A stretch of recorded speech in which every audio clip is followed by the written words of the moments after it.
All right. So can we all hear me? You can hear me, just wait. Can you hear me? Just wait. Wait. My audio isn't stable. If you can hear me clearly, just wait. So I know it's not my network. Is it clear? It's clear. Just start clear. It's clear. Just start clear.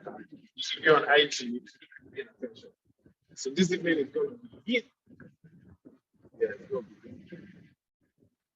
All right. A quick introduction. So sales management expert and sales expert. I teach people to sell. So if you meet me, I teach you how to sell up to 5. You meet me at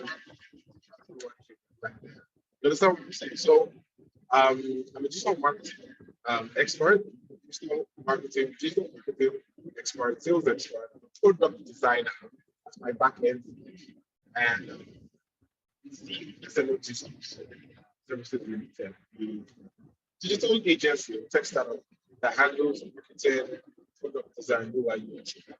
So glad to have you guys here.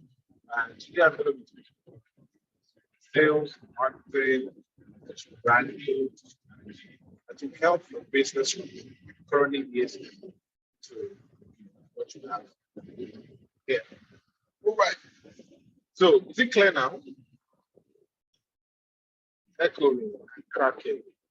I'm not helping you. Okay, let me try something.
What everybody else can hear. We're just gonna go. Can we all hear me? Alexa, can you hear me? Unmute yourself. Unmute yourself on top. Yeah. Okay. Okay. Great. I'm glad that you guys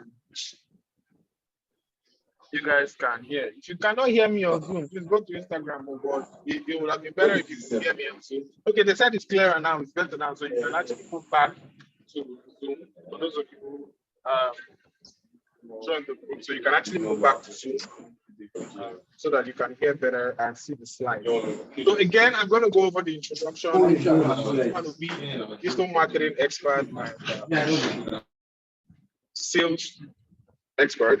I'm a product designer on the side, web designer, and tech guy. I help people go from 0 to 500 less than what they would normally do. Teach people how to make money. I help people draft brand strategy, sales strategy that will help their business grow in a short time. Within the past 3 years, we've been able to do with the clients I've worked with and people I've worked with across Nigeria, Africa, UK, and the US, we've been able to do over $200,000 sales. And in December through January, I coached some students to do 0 to 500K in 30 days. We were able to generate over $30,000 in 30 days. So thank you very much, Sales Model B. Let's get into the class. All right. So, what are we going to be talking about today? So, if you're here, you're watching this, you need to invite somebody. This class is for vendors, freelancers, professionals, agencies, marketers, realtors, startups. Maybe that you're the head of sales in your company, head of growth, head of this, head of that, your company, you're a marketer, you're a realtor, you're a startup, you're a trader, whatever. You should come to this class. This is for you. All right. So first of all, I want you guys to get an understanding of what you are doing. Now, one of the biggest problems people have is understanding the difference between trade and business. A lot of us are trading and we're calling it business. So we're trying to get the results of business, but we're getting the results of trading. So what does trading mean? Trading is the activity or the action of buying and selling of goods and services. As simple as that. Whenever you buy something and you sell to another person, and person gives you money, that's just trading. Don't person a business person, like trader. Instead, it's like trader. So you have to move from trading to business to make let's say, an amount of money to grow yourself as a business. The reason why you have been stuck at the same place is because you've been trading. That's why you see in Africa, people remain at kiosk level. So somebody opens a kiosk, the highest they can do is open a shop, and they stay there for years and years and years and years to come. Do you understand that?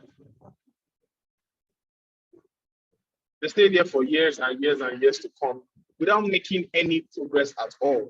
Because why? They are trading. You just go to the market, they get stuff, and then they sell, right? They just go to the market, get milk and Milo, or whatever it is, increase the price by 10%, and then they sell. But they cannot grow. And what is growth? Now, growth is when you get from okay, let me explain growth for you with an example. When you go from a kiosk to a shop, to a supermarket, to a plaza, then to a mall, and then going to distribute that you're selling, that your shop, that your plaza, that your mall, in different locations around the globe.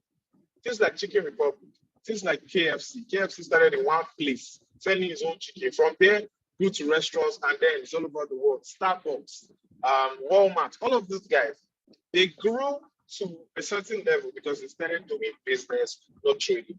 So if you see that what you're doing, you can't even do a strategy, but you can't even say, let me go from point A to point B. It's simply because you are not a business, you are a trader. And the more the earlier you come to terms with that, it will help you look at, okay, should I be doing this thing, or how can I go from trade to business? So I'm showing you guys as we go. So for a business involves all the activities performed by an entity, whether you are a person, you're a professional, you are a marketer, you are a realtor, whatever you are, whether commercial, industrial, professional, which includes planning, research, advertising, and marketing. So now with trading, it's just collect, buy, sell for higher price. But in business, there's a lot of planning, research, advertising, marketing, and so much more that you will have to join together to make up a business. So you start running a business when you know how to do all this. All right, so let's draft a business roadmap. So at least to say there are 4 roadmaps that you have to pass. Or that's how you determine whether you're actually on the right path to entrepreneurship. So these are like the things you pass, and you can also put them into classes. So let's start with professionals, people who make money off their profession, off their study, off what they of what they know, of their knowledge. So you see lawyers build a law firm, right? And then they charge people that they go and charge and take, and stuff like that. Doctors go to school, they learn, profit of it, engineers like that, professionals. Those are kind of people. Now, the professionals make money, they cannot do the business. Once that skill, the reason why you cannot remain a professional is because the moment your skill runs out of use, or let's say you get old or you die, that's the end. The money starts coming. The money is no longer there. You are gone for. So you can now move from professional to self-employed, or you can move from professional to business owner. But let's take it like, okay, now you have a lawyer who wants to now transition to become a self-employed person. And then he's the sales guy, he's the marketing guy, he's the every of his firm. He wants to be the firm now. He's the every of his firm. He's doing everything. He's at the self-employed stage, right? Now, the third part is the business owner stage. Now he has been able to build, get some strength, build some things in some places, get some strength in some certain things, and then that's it. I want to become a business owner. So he hires people to do some of the work that he would normally do, like sales, like marketing, like advertising, like graphics, like pitching, prospecting. He now hires people to do that, such that he is now the person who is in charge of, the court and all of that, so you can concentrate on the court work and all of that. The medical doctor that now concentrate on surgery. He's no longer looking for clients for his hospital, trying to advertise that he just opened his hospital, all of that. He's now a business owner, so he hires people to do the work that he would normally do by himself. Now, when he becomes an entrepreneur, it's when he has built that business to stand, and he can now multiply it and think of ways to grow without getting involved completely in business. I don't know if you understand.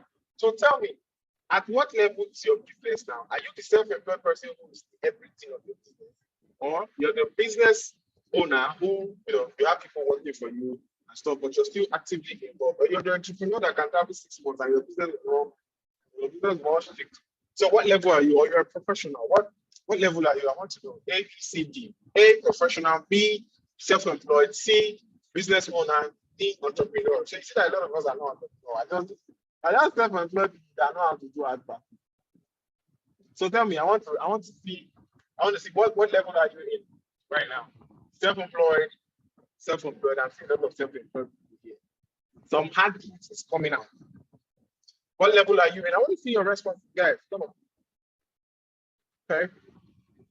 Self-employed. What level are you at? Professional. Okay. Hi, Stevie. Professional, self-employed. I'm not saying business owner here. What's going on? Entrepreneur. Oh, right. So, please can you tell us what you do? Just type what you do. I want to know. I want to know what you do. Professional, self-employed. The person who said entrepreneur, tell me what you do.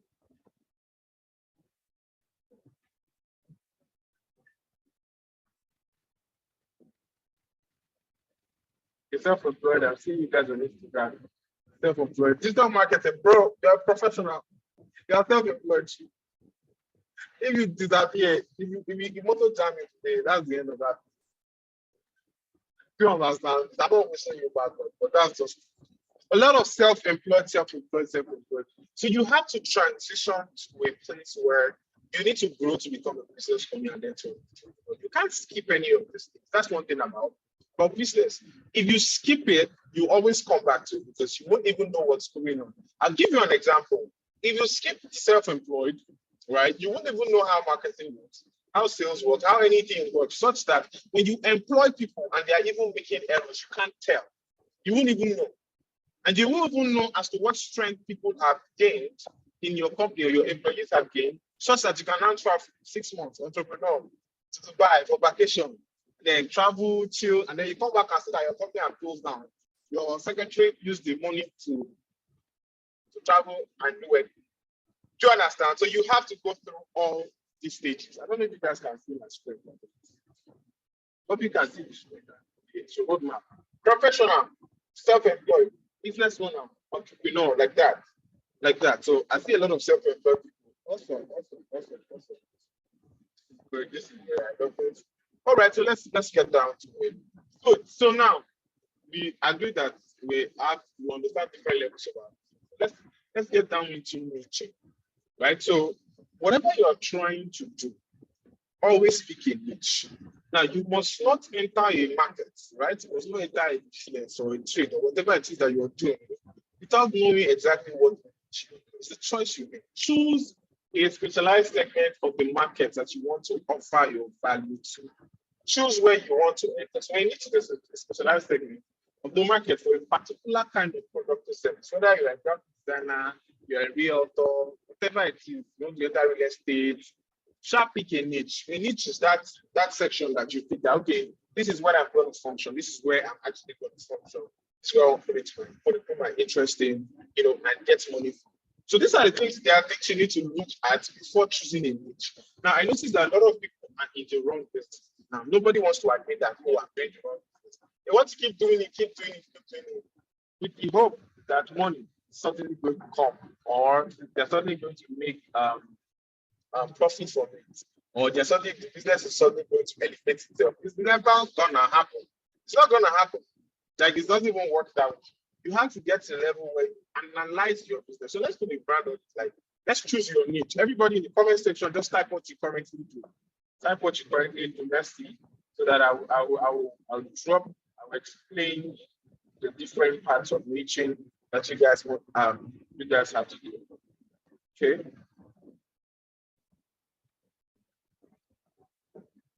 Type what you do. What do you do in the comment section? Okay, you're a caterer. Okay. I see pictures of the blog. Okay, you build bio websites for brands. Oh my God. I do the same thing, brother. Build website. Okay. Okay, professional software engineer. There's a lot of professionals here. Customer service expert, great student business. There's a lot of guys here.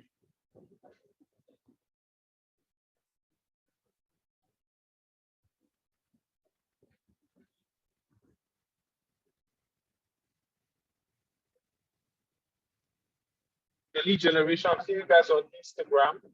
Tell me what you do. I want to break down. So you're going to get your niche with these 5 things I'm going to show you. Like, okay, you're gonna check through them.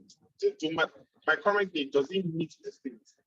Okay, Mara, Taganat and Zobo. Mara, let me tell you something. There's this Taganat and Zobo business we are doing. Like, you can literally make 1 million next week.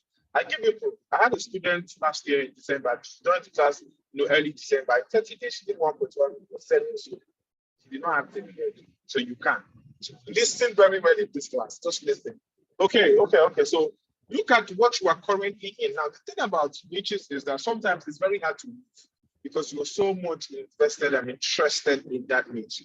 But I want to advise you that sometimes it's not the best decision to stay in a niche where you're not profitable, right? So let's look at the first step. The first thing you want to look at while choosing a niche is the market. I know you are hot. I know you are ready. I know people have told you this market is mad. Like if you sell this thing, you are good at your job, you can sell like crazy. But does the market need you? That's the question. Do people care about what you sell? Are people even interested in what you sell? Where you are currently, can you confidently go out and ask 500 people about that particular product to find out their own observation about that product? Do people need you? You have to find out, where do people need you? Do they really need you? So you can use Google Trends to find out, where do people need you? You can use surveys, you can use feedback, ask questions, questionnaires. Is this product a hot product? Check for trends. Go to answer.com, trends.google.com. Use digital tools to check for where people need that product. Check the use of those products over time to know whether people need them. Check if those products are seasonal. Before you enter that market, they say, oh, HR is what is hot right now. And HR is actually hot, but in Lagos. And inside Lagos, it's only hot in tech companies. And then you're like, oh my God, I'm going to HR. I studied human resources school. So you just enter HR. Then you enter the HR market in an oil company where they are paying ticket change. The companies first allow you. They don't take their HR department very serious. Yeah, like I thought they say HR is hot now, they are paying well. Because you didn't do your research to know what market needs you. Maybe the oil company, the oil market doesn't need you now, or the finance market doesn't need you now. So you have to know, where am I in the tech market that needs me now? Let's say you are a graphic designer, say graphic design is hot now. I want to go and learn graphic design. I want to go and do that. Check your location where you are in today's time. What type of graphic designers are they looking for? Do you have the qualification? Do you meet the portfolio? Does this market even need you right now? What type? Are you just a graphic designer for flyers? What type of graphic designer is hot on ground? These are the questions you need to ask yourself. By the time you ask yourself these questions, it won't be even hard for you to even say, okay, I can sell my stuff. Selling will no longer be hard. Me, I know today, tomorrow, forever. People will always want to sell their market. So I'm close, man.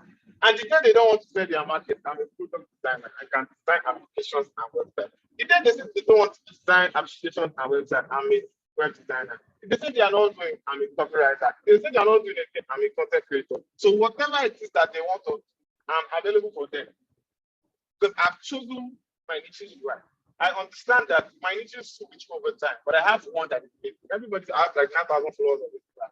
I still want to be, what I do on the other side? I have niches that I'm in that. How do you choose your niche? Does the market? I hope you guys are understanding.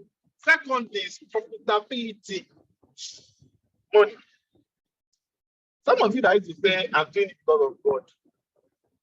Something's really wrong with you. I mean, my vulgar word, but You're not doing business because of God. You are doing business because you want to make profits. You want to make money. Anything that you are doing that's not making money for you, leave it alone. They not use this web for you. They not hang your name on it and say, you must stay in this business and suffer.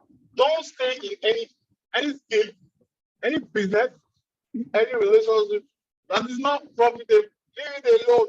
Don't go and say, okay, oh, I swear for me in this business, in this global business, I must make this kind of money. And you know that in this region, they don't care about global. Or in this real estate business, I must make it in life. I must make it in this real estate. And you know that in that location, nobody is you. You are inside the desert. Don't deceive yourself. Find business that people are making money inside.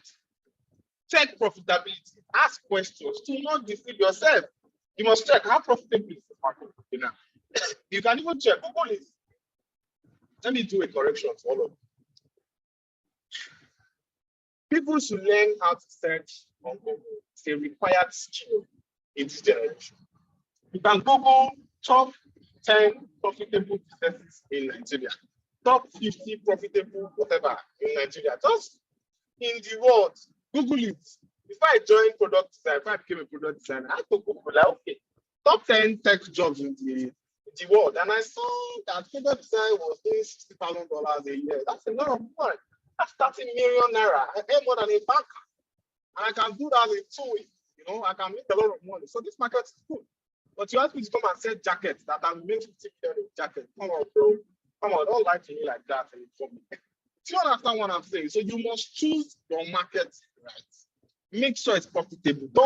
I know you want to start the kingdom of God. I know you want to do your religious things. I know you want to take your girlfriend out and all of that. I know you are a very honest and humble person.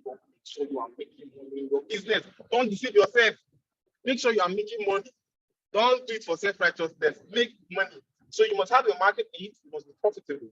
Next, have interest.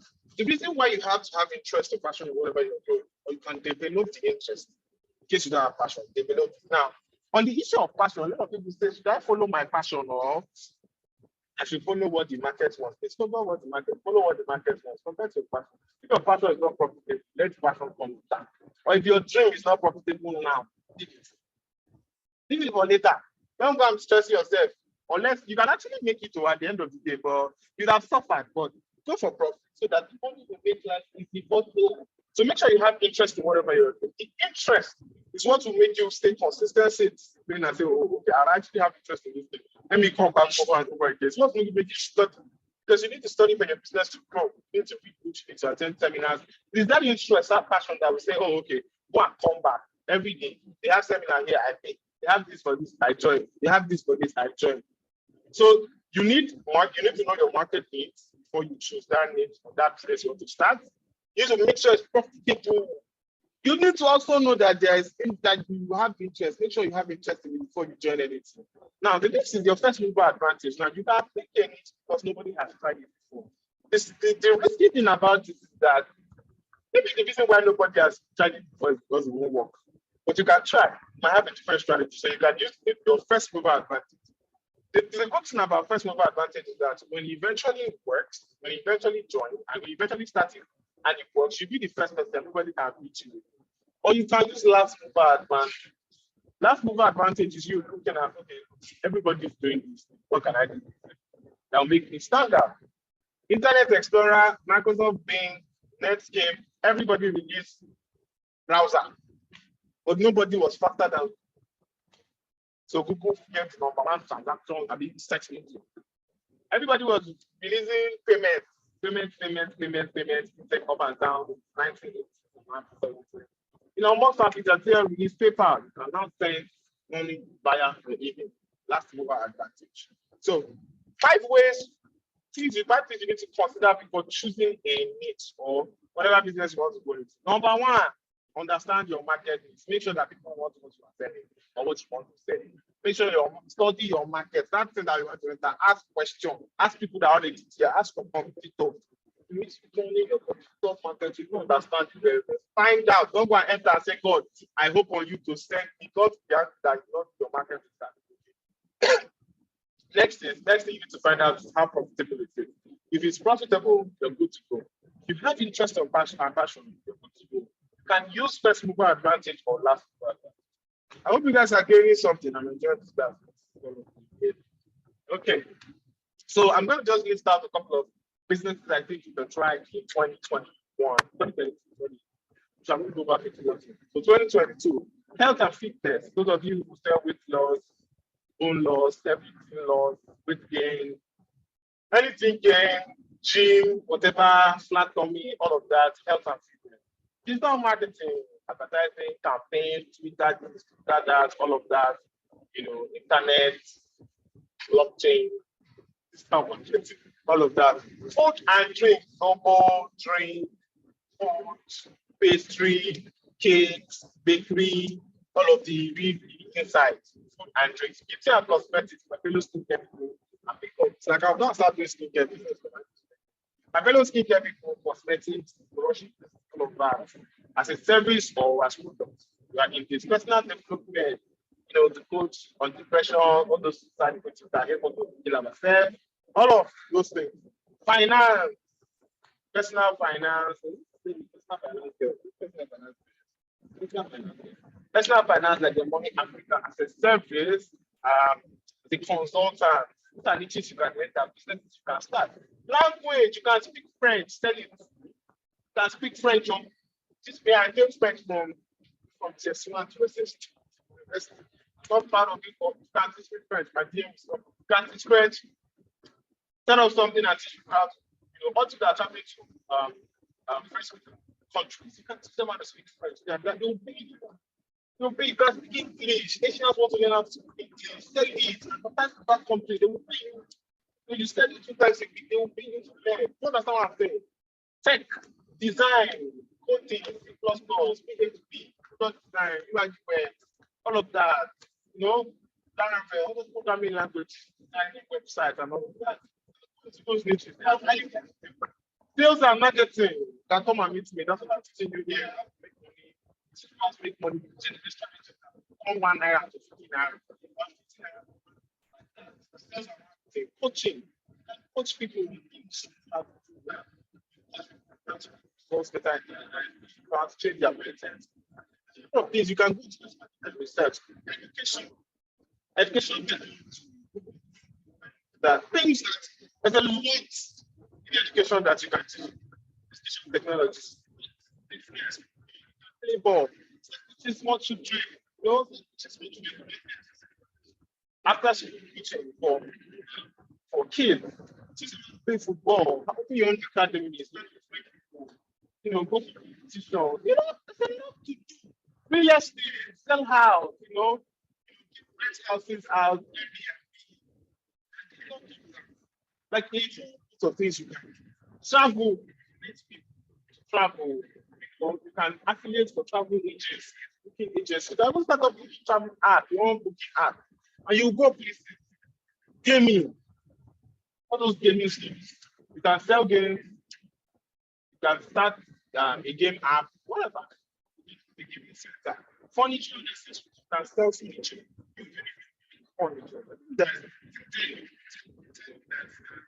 It's all branding, like high-end place. It's very good. You guys sell cars, on cars, like channel on cars. I'm making their home here between 2 to 6 I'll go back to food and drinks, beauty and cosmetics, personal development, finance, sales and marketing, coaching, education, sports, real estate, travel, gaming, furniture accessories, quiet and home care. These are niches. Beauty and cosmetics, inside fashion. So fashion. Sorry for the person that said I did not miss on fashion. Fashion is inside. Thank you very much. Okay, so we're going to talk about that you give me water.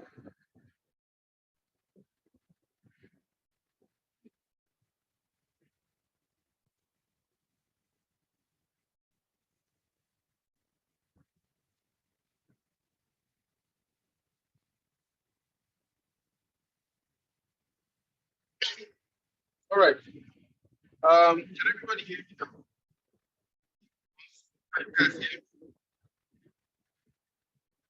You can hear me just maybe.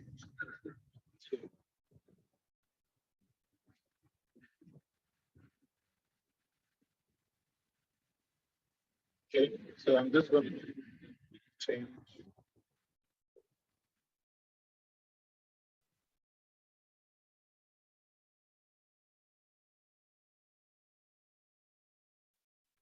Clear now. Okay.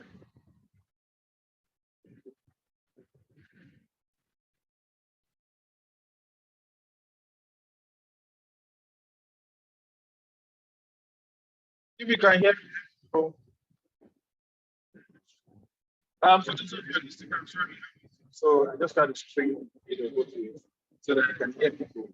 Um, uh, sure, Sophia, can everybody hear me? I don't have wired yet. Can we hear me?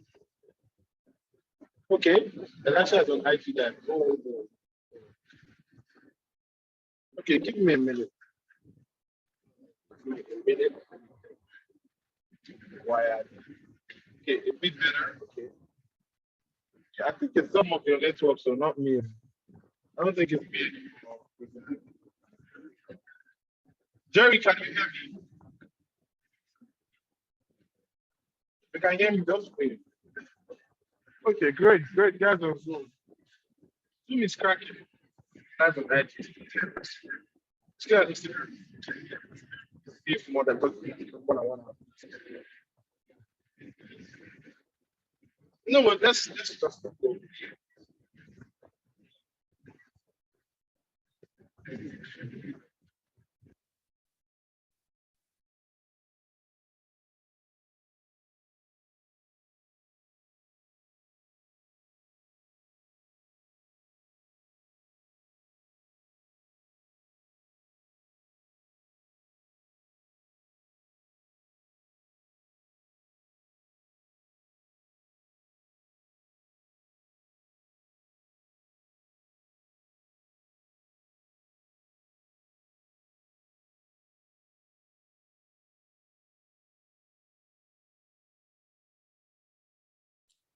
All right. So yeah, I just continued recording, right? Is it? Yeah, it has continued recording, right? Yeah. All right. So down to it, right? So welcome to Brand Strategy. I did a full recap of what we were able to do within the past few minutes. So let's go into brand strategy. So brand strategy is a collection of strategies that you have to put in to make your business grow and to sustain your business in the long run.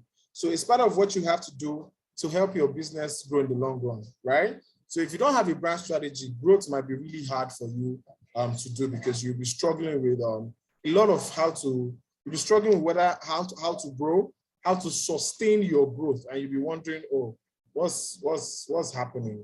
Why am I not growing? I don't know if you guys understand. So those on IG, a lot of people have left on IG. Let me just continue here. Okay, so like I was saying, so the first thing is brand identity. As a business that is growing, or now, I've helped you guys understand that you have to move from trade to business so that you can make more money. So as a business that is growing, one thing you have to understand first is your identity is how people know you. We can't know you if we can't see what you present, right? So if I meet you for the first time, the first thing I'm going to ask is, what's your name? That's how I keep memory of, oh, who this person is, who this guy is, any time of the day. I first need to know your name, right? Same thing with your brand identity. So some of you guys do not attach a name to the business you do. So you hear somebody say, my name is Tomiwa, I'm a graphic designer. Okay, what's the name of your business? There's no name. There's nothing to attach it to. If your business is, if you're a graphic designer, you're a freelancer, you're a realtor, what is the name of your business? Don't just call it your personal name. Is that the name of your business? If I'm going to do business with you, is that what I'm going to call you? You need a name. Now, when you are choosing a brand name, there are things you have to look into, right? So first of all, when you're looking at, you're creating a brand name or you're trying to get a brand name, make sure that your brand name is easy to pronounce. Don't go and choose a name that we would not be able to pronounce or will be scared of using in the long run. You hear names like Ekele Digital Enterprise or Obi Chairman and Sons Limited. Those things don't work. Those kind of brands do not grow. So any name you are seeing and Sons and it's long, imagine you want to get a website. Let's use, for instance, God is Good, GIGM. You know, now it's easy to say GIGM Logistics, GIGM Motors, GIGM this. It was so easy to call. Now let's fast forward. I mean, let's rewind to like 12 years ago or like 10 years ago. It was God is Good Motors Limited. Now imagine typing God is Good Motors Limited on a website, on a link, as a link you want to. Once I type God is Good, I just leave it, please. It's not me who will kill you. You're not the only logistic company in the world. They had to do a brand strategy and say, okay, look, let's reduce this thing. Because if we're going to get to people, we have to reduce this thing, right? We have to reduce this name. Is it pronounceable? Is this, can people spell it? Is it easy to relate with? Jumia. You type jumia.com. Even if you type Jumia on Google, it still bring Jumia for you. Can you type Jumia? Is your name searchable? Not as you type one long name and then you are expecting that people want to interact with you. No. Your identity helps people remember you. Your brand logo. Your logo is very, very important. Your logo is very, very, very, very important. Very important is your identification. When you hear KFC, you know the logo. When you hear Chicken Republic, you know the logo. When you hear First Bank, remember the elephants. When you hear Wema, brands, big brands, that's how they started. They started small too, like you. When you hear Walmart, when you hear Starbucks, you know, the lady and the crown and all of that, you know who they're talking about. When you hear Mr. Biggs too, you understand, you hear what they're talking about. But if you do not have a logo, please get one. And all those kind of logos that they used to post and then they write one log name, write your number on that, that's not a logo. It's just an identification where people can identify you. And it can also communicate what you are trying to say. So it doesn't have to define your brand, but it can also communicate. It can communicate even what you're trying to sell, or it can communicate your brand, what you want people to understand about your brand. When you see salesman will be, see my logo on my shirt. If you cannot see my shirt, this is it. This is my logo. When you see me, this is me. You know, this is a person, this is a man that you want to talk to. And this person can relate to you personally. Right? When you see sales, my name has already captured you that I'm here for sales. I'm not here for any other thing. That doesn't mean that that's the only thing I do. Now, my firm, my agency is SMO Digitals Limited, Digital Services Limited, right? Of course, it's SMOdigital.co. Very easy to SMO Digital, small diggy, like that. Very easy to pronounce. Not salesman OB Digital Marketing Services. We are not typing it. It's not even gonna happen. It's not gonna happen. Do you understand what I'm saying? So your name, your logo, your color. Let's take a practical class and go on Google to see the importance of colors. So I'm just gonna type. I don't know if you can see my my screen. I'm just gonna type brand colors. Sorry, and what they mean. So your color communicates what people are going to perceive when they see your brand, right? I don't know why the network is not going. Hope everybody can hear me, sir. Can you guys hear me? If you can hear me, just wave. Let me know that you can hear me because I don't know why my internet is.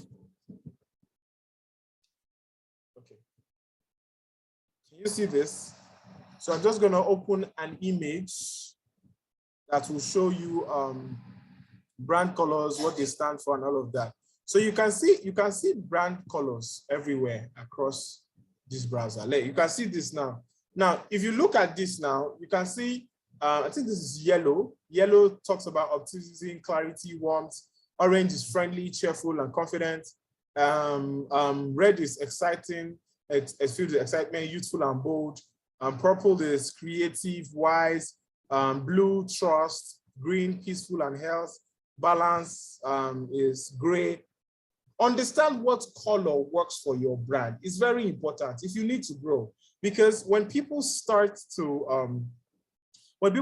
interact with your brand, it's very easy to associate it with other things, right? It's very, very easy. So you don't need to see you don't need to see Coca-Cola to know that Coke is red. If you see red, Coca-Cola comes to your mind, KFC comes to your mind, CNN comes to your mind, Kellogg's. You just know these guys are red colors. Fanta, orange, there's no other thing. If you see a drink that is orange, it's Fanta that comes to your mind first, not Coke or Pepsi. No, Fanta comes to your mind first. That's the first thing that comes to your mind. You see blue, HP. You see green, Monster. Like a lot of brands associate with their colors. These are the things you need to know about your brand color and how it affects your business. Do we all understand that? Next is your brand targeting. Now you are starting this business or you are in this business. Who is this business for, really? Are you selling to everybody or you're selling to a particular type of people? Are you selling to everybody or you're selling to a section of people in the market? You need to even understand the different types of markets. Are you selling to everybody? Now, let me just take out a short notice and explain the different types of markets. There are two different types of markets. You have, number one, you have the mass market. Number two, you have the broad market. And you have the niche market. Although we're concentrating more on the niche market, but let me explain. The mass market is that those people who sell to a large number of people for a low price. So the low price is how they make their money. So low price, if you want to make 1 million naira, you have to sell how much? 1,000 times. A product of 1,000 times. In the broad market, a little bit, they concentrate on a sector of people, but let's call it a group of people, not just a section, a group of people. So let's say a makeup artist or somebody in the mass market, you won't be a makeup artist. You'll be someone who sells makeup equipment. You'll be someone who sells makeup tools. But in the broad market, you can be a makeup artist for weddings, bridal showers, or your regular makeup artist, right? You brought it down now. You can now take your fee from 1,000 to 5,000 or 10,000. In the niche market, you are a makeup artist who makes up for only dark-skinned people. So you can charge 200,000 because you are specialized in that brand, that type of group or category or niche. You can raise your price to 200K per session, per makeup session. And nobody will complain because it's for only dark-skinned people. The interesting thing about niche markets is that people can get angry with you, but you still sell. So when somebody texts you and say, oh, hi, good afternoon. Hi, my name is Yemi. I want to do my makeup. And you're like, oh, good afternoon. Hi, Mrs. Yemi. What's your skin tone? And she says, oh, I'm light in complexion. It's like, okay, light. What type of light? And then you give her the color code and all of that. She's like, oh, I'm so sorry. We do not do makeup for light-skinned people. It's strictly dark-skinned people. She's like, what kind of makeup is that? Now she tells her friend, there's these people, they are always doing makeup for only light-skinned people, for dark-skinned people. In this Nigeria, 200,000 for makeup. That friend picks it up. She's dark-skinned. So she reached out to them and said, oh, what do you guys do? Say for only dark-skinned, how much do you charge? 200. Now she's going to trust their price because they're concentrating on this part of the market. Just one part of the market. They're not trying to do for everybody. Even makes these clients or the people you're trying to sell to your target feel special. So what class of people? Everybody has how they want to be treated. So you have to first understand, get a good name, get a good logo, make sure you understand the color you are using for your brand. Don't be careless about colors, right? Know who you are selling to and attach a face to your brand. In this century that we are in now, everybody attaches a face to their a brand. So we know Facebook is Mark Zuckerberg, Twitter is Jack, Tesla is Elon Musk. That's a car company, but they have a face. Tesla is Elon Musk. Binance is CZ. We know a lot of these guys. Do you understand what I'm saying? Sujimoto is Sujimoto for the real estate guys and all of that. We know the CEOs of Uber, Bolt, all of these guys. There's a face to those brands. Now, this is it about having a face to the brand. Even in your marketing, in your what do I call it now? Your customer care, it's good to have a face to the brand. So when you have a complaint and you send a complaint to brands like Calvin Rise or Piggy Vest or Selah, you see the reply will say, oh, hi, this is Jenny from Selah. That's to make you feel special. That's to make you associate that, okay, they're actually human beings here. It's not just one robot that is responding to me and then they'll take 3 years to respond. That I can actually cry out and give my pain to this person. This person will take it, process it, and give me a solution. Attach a face to your brand. For those of you who have tested me on Instagram before and said hi, hello, I've always responded that this is Obi from Instagram. When I call you or I text you, so attach a face to your brand. If you're a graphic designer, stop saying I am a graphic designer. When somebody texts you, say hello, person says hello, hi, and then you say good afternoon, how can I help you? You can't help the person. Just stop it. That response is like the person is suffering and you want to now, do magic in his life. Make sure you have a face to the brand that communicates your brand values to that person. So when they say Johnny from Selah, you're like, oh, this person is a lady. Let me be calm, let me not shout. Okpe from Crowley Rise, Uche from Boat. Everybody knows Uche from Boat. Do you understand what I'm saying? So a lot of you guys have to add a face to your brand. If you see that you're having difficulty accessing your market, try putting a face to your brand and you would grow. Next is your brand communication, your brand voice. The way you are even talking, the way you respond to people when they text you, the way you attend to people when they text you is very, very, very, very important. Sorry, guys, give me like a... The way you talk to people when they text you is very, very, very important. So things like, how can I help you? Who is this? Who gave you my number? Stop it. Stop it. Stop it. Decide today in your mind, decide today in your heart that you will not ask in your DMs when somebody wants to buy your product, who is this? How can I help you? No. Your brand voice, you need to understand the best way to communicate to people. Brand communication is very, very important. In your business, whatever, whether you're selling clothes, you're selling shoes, you are selling whatever, anything you are selling, know how to communicate to people. Your brand voice is very, very, very, very important. Now, your brand message. Okay, so before I go to brand message, I just remembered something. To respond when people text you, or maybe your marketing, even in your marketing campaigns. Sorry, who's drawing on my screen? Sorry, you guys on Zoom, just hold on. Somebody's drawing on my screen. So I just want to make sure that everybody has access to that. Okay.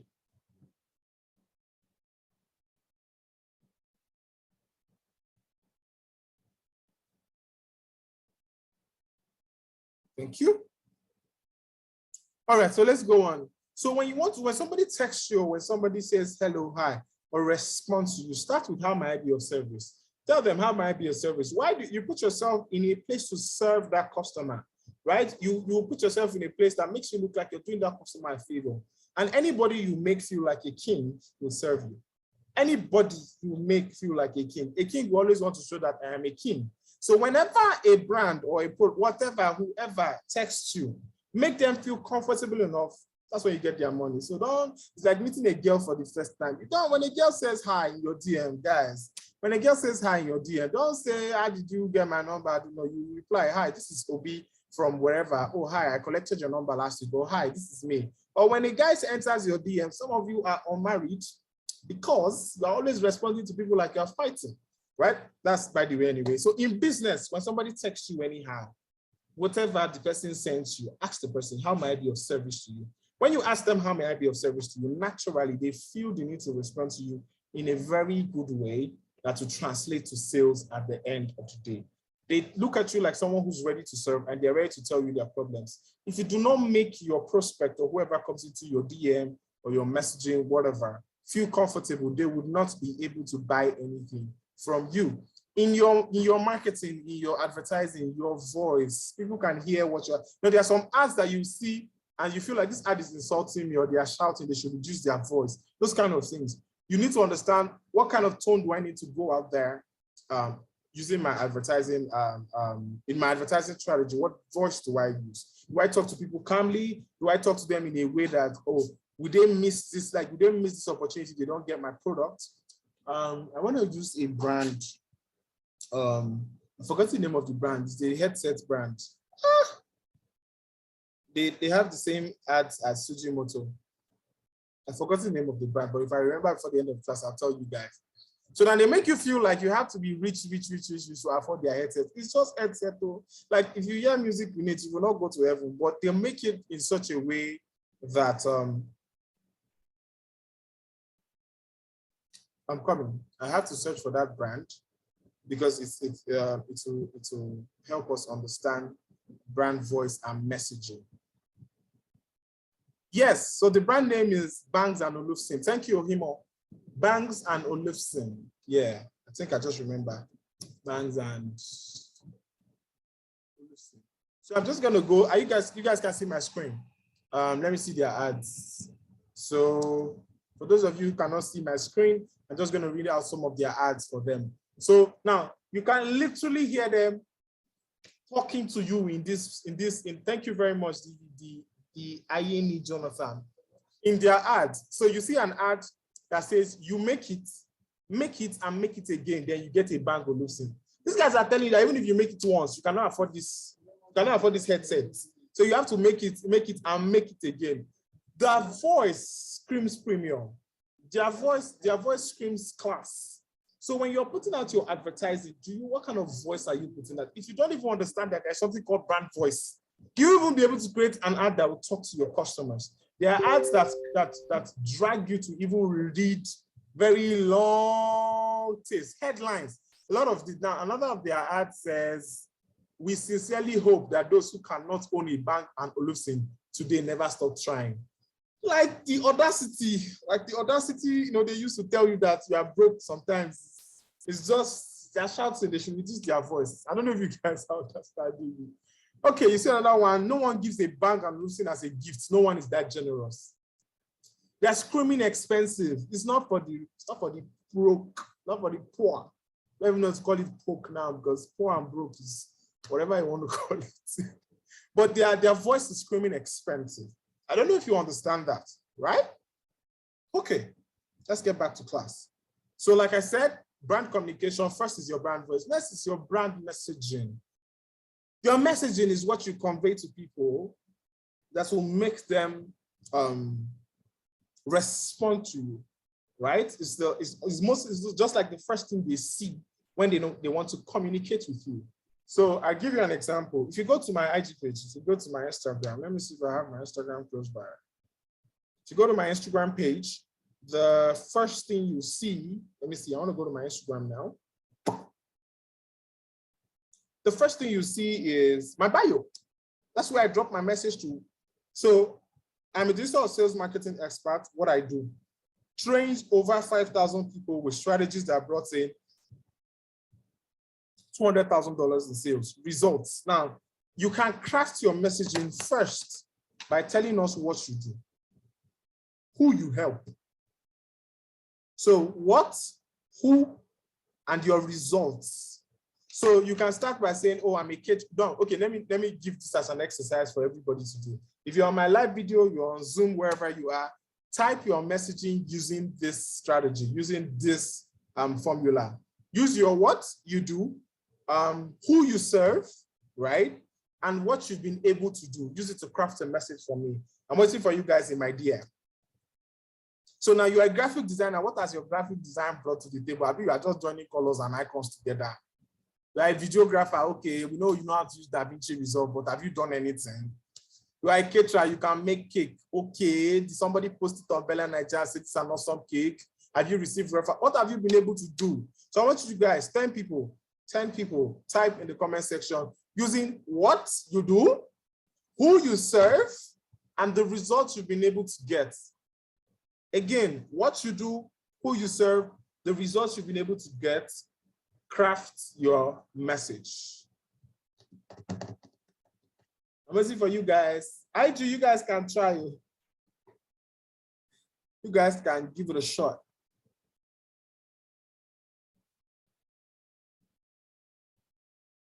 Your name is Ruth Kenwood. Okay, Ruth, can you do it together so you don't have to break in?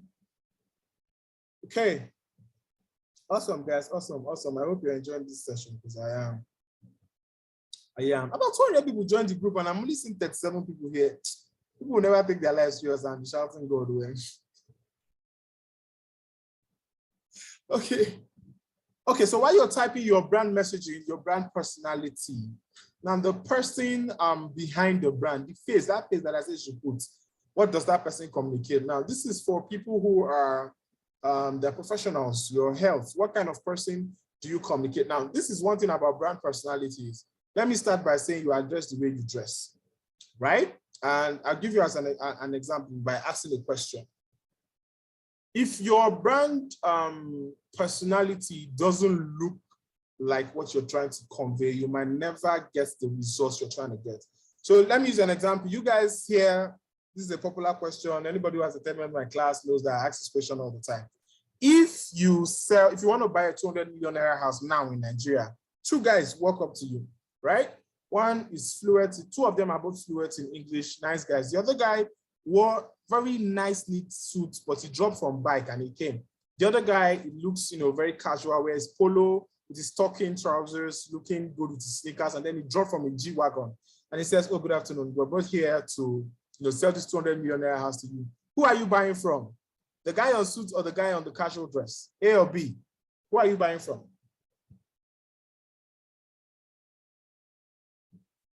I want to get your responses. Who are you buying from? The 200 millionaire house, two guys, one dropped from bike, one came on a G-Wagon with a casual dress. The other guy is properly dressed. You can even see the real estate logo on his chest. Okay, so why is everybody against the guy on the suit? Come on now. Now, the guy on the suit is properly dressed, but his dress does not convey that house. I can easily get a suit, but can I easily get a G-Wagon? Now, this is the interesting thing. He can actually, the guy who got the G-Wagon, who came with the G-Wagon, would have even borrowed the G-Wagon, but he knows how to sell himself as an expensive person who sells expensive houses. So you can come, you didn't even have to talk. You didn't even have to, the guy also didn't even have to say anything. You just don't like him. You just don't want him at all. Because what? He's nice, so, but come on now, you should have, get a car or something. Like, how do you come here with a bike? Like, haba. You understand what I'm saying? So your personality should look like what you're trying to convey. You are dressed the way you dress. Please, undress like, all I say now, undress like Snoop Dogg trying to close a deal like Elon Musk. Go work. It's never, you don't even get to sit at the table. Do you understand? So your personality matters. The way you speak to people, the way you address, the tone of your voice, even the way you talk. Don't raise your voice. If customer is saying, no, I don't like this. Don't say, my friend, calm down. Can start by saying, excuse me, hello, can I get your attention? Calm down and talk. Do you understand? That way you'll be able to grow. Now, positioning. Now, there are things you need to consider when you are trying to position your brand, and that depends on what you're trying to achieve. First is to put the customer in focus. Your customers are more important than even your product, because no matter how good your product is, if there are no customers to buy, it won't sell. So look at, what does your customer really need? Okay, let me check. Okay, a lot of people drop their messaging on Zoom. We help businesses and personal brands get exposure by helping them set up bio websites that encapsulate their best content in one link. Okay, I know you do this, I know all of that, but you've just told me what you do. I've not seen who you do it. Okay, you do it for personal brand. Okay, personal brands only. Now, what of your results? So I'm a customer service expert helping business owners and service providers deliver better service to their customers. I've helped several, I love this. This is awesome. Retain customers, increase referrals, and save advertising costs. You have hit the nail on the head. I want to hire you already.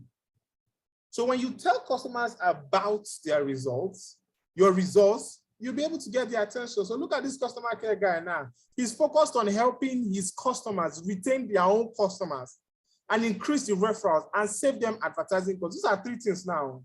Now, he didn't even have to say that that's what he does. He said he has done it. That means if you can do it for 10 people, you can do it for me. So I will hire him.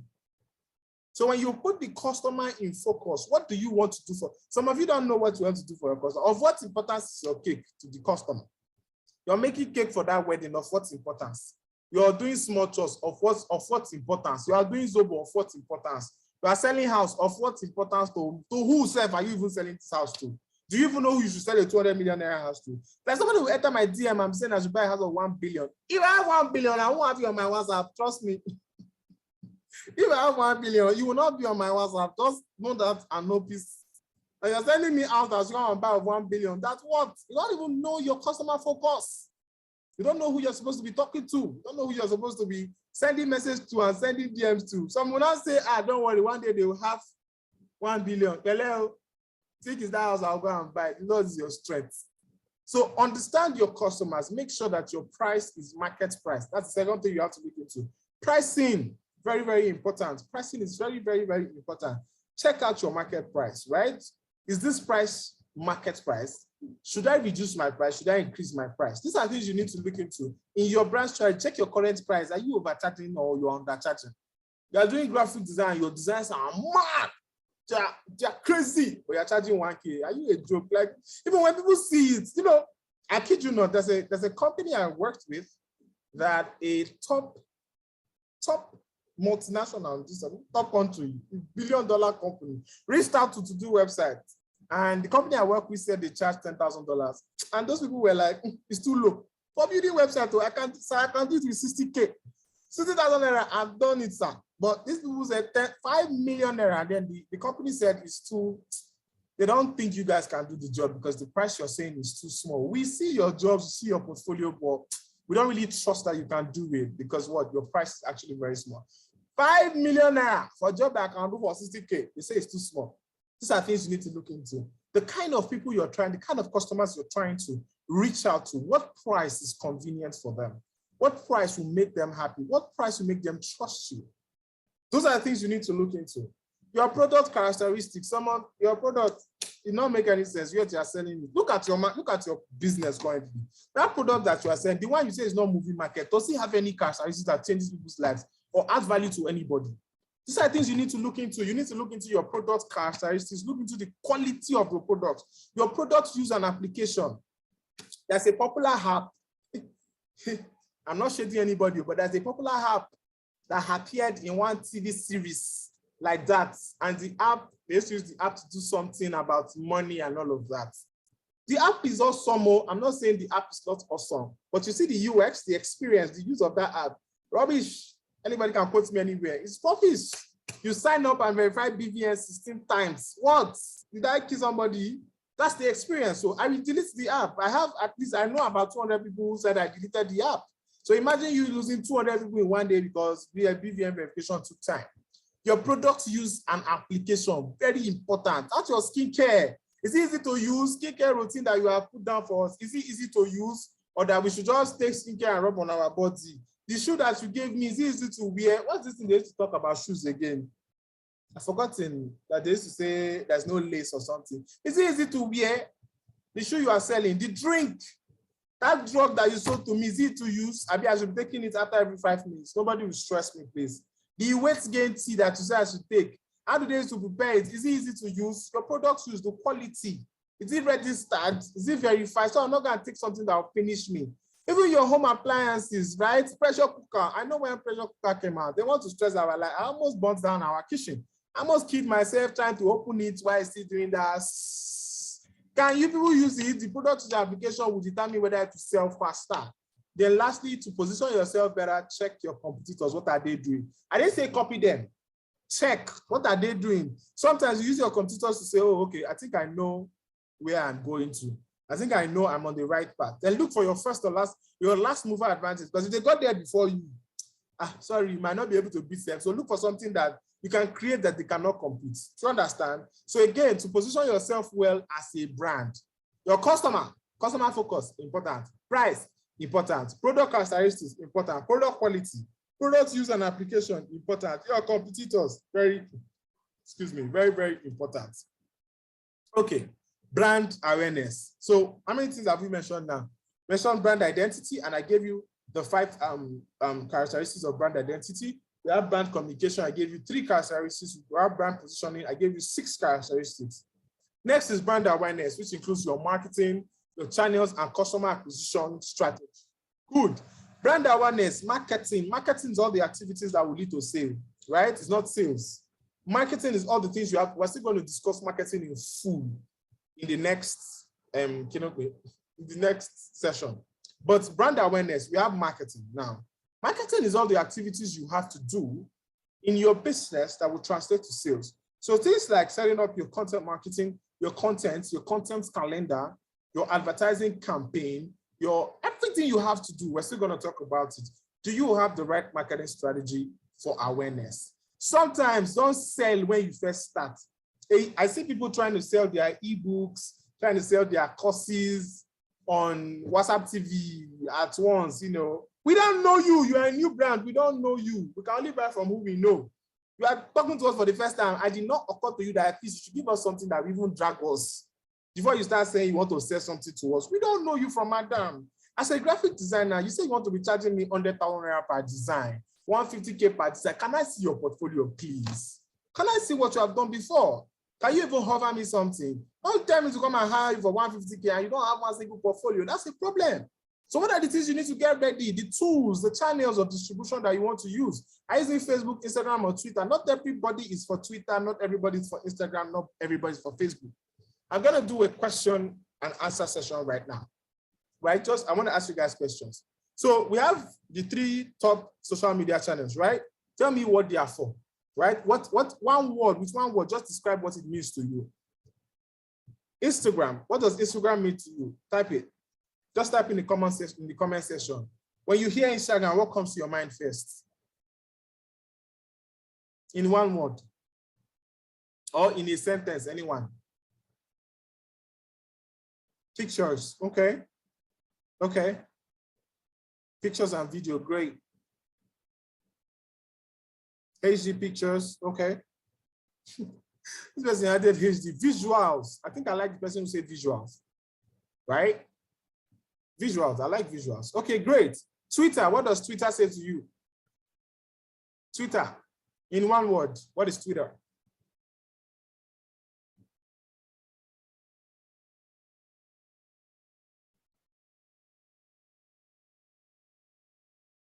Trends, thank you, trends. In one word, what is Facebook?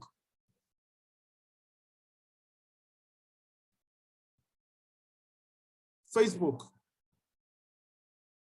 Community. Thank you very much, Patrick. Patrick, I've been in my class before. I see you. I see you, Patrick. Community. Now, when you understand these 3 different social media channels, you know what tools to use. So you don't go to Twitter and start sharing pictures and wondering why it does not have views or analytics or nothing, or likes or retweets.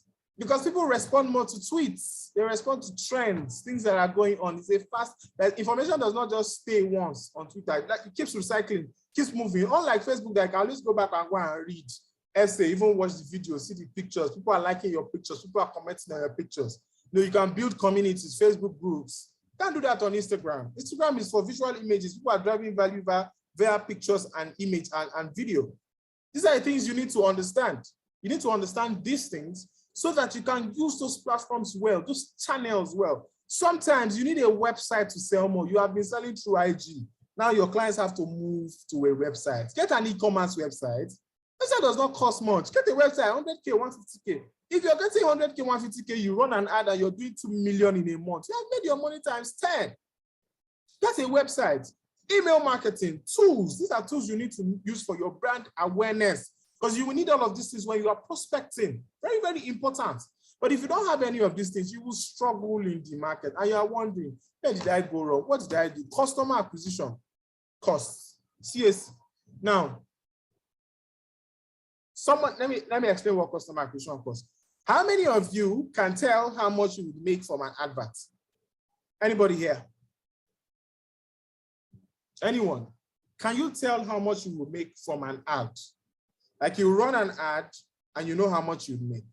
A lot of people don't know. So you hear, when I get on calls with people and I say, oh, do you run ads? They say, yes. So what's your ads project? You hear things like, I do 3K every week. 3K, weekly, 3K. What's the plan? Do you just like wasting money, or like you have money that you are not using and you just feel like, Facebook, people are broke, let me send you money. It won't do anything. People don't know the customer acquisition cost. They don't know how much it takes to acquire a customer. You need to understand customer acquisition cost in your awareness strategy. If you're spending 10K and it got you 2 people, that means if you spend 20 to get you 4 people, if you spend 60 to get you 6 people, you need to understand customer acquisition cost. If I'm spending 400K on ads and I'm making 2 million, if I double it, I know how much I'm making. I know how many responses I'm getting. Now, let's use reach, for instance. I'll tell people who text me when they want to run ads, for instance. You say you have 50K for ads. I'll give you why I cannot run ad for you. If you have 50K for ads, that means you're spending 1.5 per day. And according to customer acquisition cost or strategy over time on Facebook or on any advertising channel, you need to reach at least 2,000 people to get a response. Now, 2,000 people to 1, that's ratio 2,000 to 1. 2,000 people for 1 response, right? That means with your 1,005, it will take us 2 days to even do 2,000, right? Now, in 30 days, you have only 15 responses, because you would have done, you would have done like 60,000 and you have it. That's 30 responses or 15. But if I'm running an ad of $20 per day, I'm reaching 20,000 people in one day, half it. 2,000 to 1, you're having 10 responses. In 10 days, I'm having 100 responses. So the work of 1 month that you use your 50K to do, I use 10 days to double it. But if you don't know this, you keep pumping money. I'm running ads. I'm running, yes, I'm running ads, it's not working. I'm running a lot of ads. You need to help me. My ads are not convert. It can't convert. Even if you pray for now to tomorrow, it will never convert. Do you understand? Because what you're on is rubbish, and you have to be honest with yourself that it's rubbish. Do you understand? So now, work on your budget. If you cannot run with your budget, try content marketing, right? If your advert budget cannot do the work they're required to do, you have to know what is, to get this result, how much do I need to put into this advert? Those of you doing affiliate marketing with 10K ads and expecting magic to happen, jokes on you. Big jokes on you. Run ads with 300K and you get results, and you can boost up from there. The top affiliate marketers you see across Nigeria spend as high as 300K every week on ads. Don't be deceived, please. Realtors, 500. See somebody say I sold out of 1 billion. Their campaign budget is 500K. It's not beans, 1 million. It's not beans. So don't expect to sell magic or sell one big figure with one tiny ad. It's not gonna work. Do you understand? All right. So brand perception, right? Now, your brand perception is how people perceive you. You're not going to tell people how to perceive you. You know, you go tell us what you go. People are going to smell you. People are they're going to sniff you and say, oh, this is what this brand is for. When you see some brands, you don't even have to talk to them to know, or you don't even have to talk directly to them to know that these guys are just useless. And sometimes when they talk to you, the way they talk to you, I just angry that I don't want to associate with this brand. Even with clients, even with people who text you, I've had clients text me before, and I'm trying to explain and say, oh, this is how this is done, this is how it's done, based on this, that. And the client says, oh, keep quiet. Excuse me, you do not fit my customer profiling. So bye-bye. That's the end. That's the end. I don't want to speak to you. I don't want to do business with you. Same thing with when you're trying to get customers. Same thing when you're trying to sell yourself. Make sure your experience, the experience people have using your service or product, it should be awesome. What's wrong with my live video? The experience people have with your product should be awesome. I shouldn't have to correct you 1 million times as a graphic designer. The process should be interesting. The process should be awesome. It should be sweet. I shouldn't be using your product and be saying, what did I even buy from this vendor? What is this? What is I shouldn't go through that stress. I should use your product and enjoy it very, very well. I give you an experience now. Now I got this Oraimo, what's the name? Free pod, right? Some weeks ago. Now the reason I enjoy this pod is that it fits into me. I like to listen to sounds when I sleep, or I like to listen to music while I sleep, or even like I don't want something that I'm dragging rope. I'm using rope to, if I should mistakenly drop my hand and then it cuts the rope, or something that I'll twist on my bed while turning 50 times in the night and then should now cut. I want something that'll be in my ear. I'll just sleep off, and in good news, the Holy Spirit just carry me and I'll sleep well. The experience. So anybody I see asking me, Alpha bro, I want to buy AirPod, or I want to buy AirPod. I'm like, have you used this 3.3? The base is awesome, and you can even sleep with it. It's nice. The experience will make me talk to people more about it than when I use it and this earpiece, I just wasted my money. Now rubbish, it's trash. I don't enjoy it. Brands like Apple make the experience so interesting, such that people who use it want to make you feel like you are not a good person if you are not using an Apple product. Functionality, please keep it simple. Don't kill us because you are releasing products or you are a service-based business. Functionality should be sweet. It should be easy. You are even a realtor. Make sure that the house is spacious. And ask me for my functionality, for what I want in a house. Ask the client what he wants in the house. Don't give me one small cubicle and expect me paying. I will look at the house. The house is fine from the outside. I enter inside.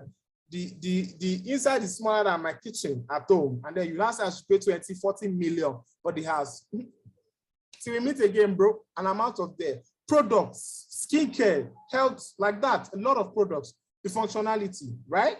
Now, your brand perception, how do you want, what do you call it? How do you maintain your brand reputation, right?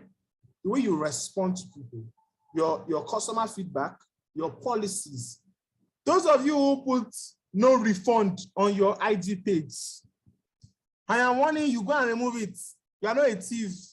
What you are saying with no refund is that if everything is poor and this product is rubbish, as a client, I should go to hell. I should go and die because I'm using your product. Stop it. Go and remove it. Go and remove it from your IG page, from wherever that you put no refund. The reputation you are giving your brand is that people do not give a shit about nobody. Your terms and conditions. I read terms and conditions of the company, and I read that if the systems have problem, their systems have problem. It is my fault. And I was like, okay, you guys will come and see registration now. And I tested them and I called them that if they don't fix this, I'm going to make it go public and all of that. Of course, they fix their stuff.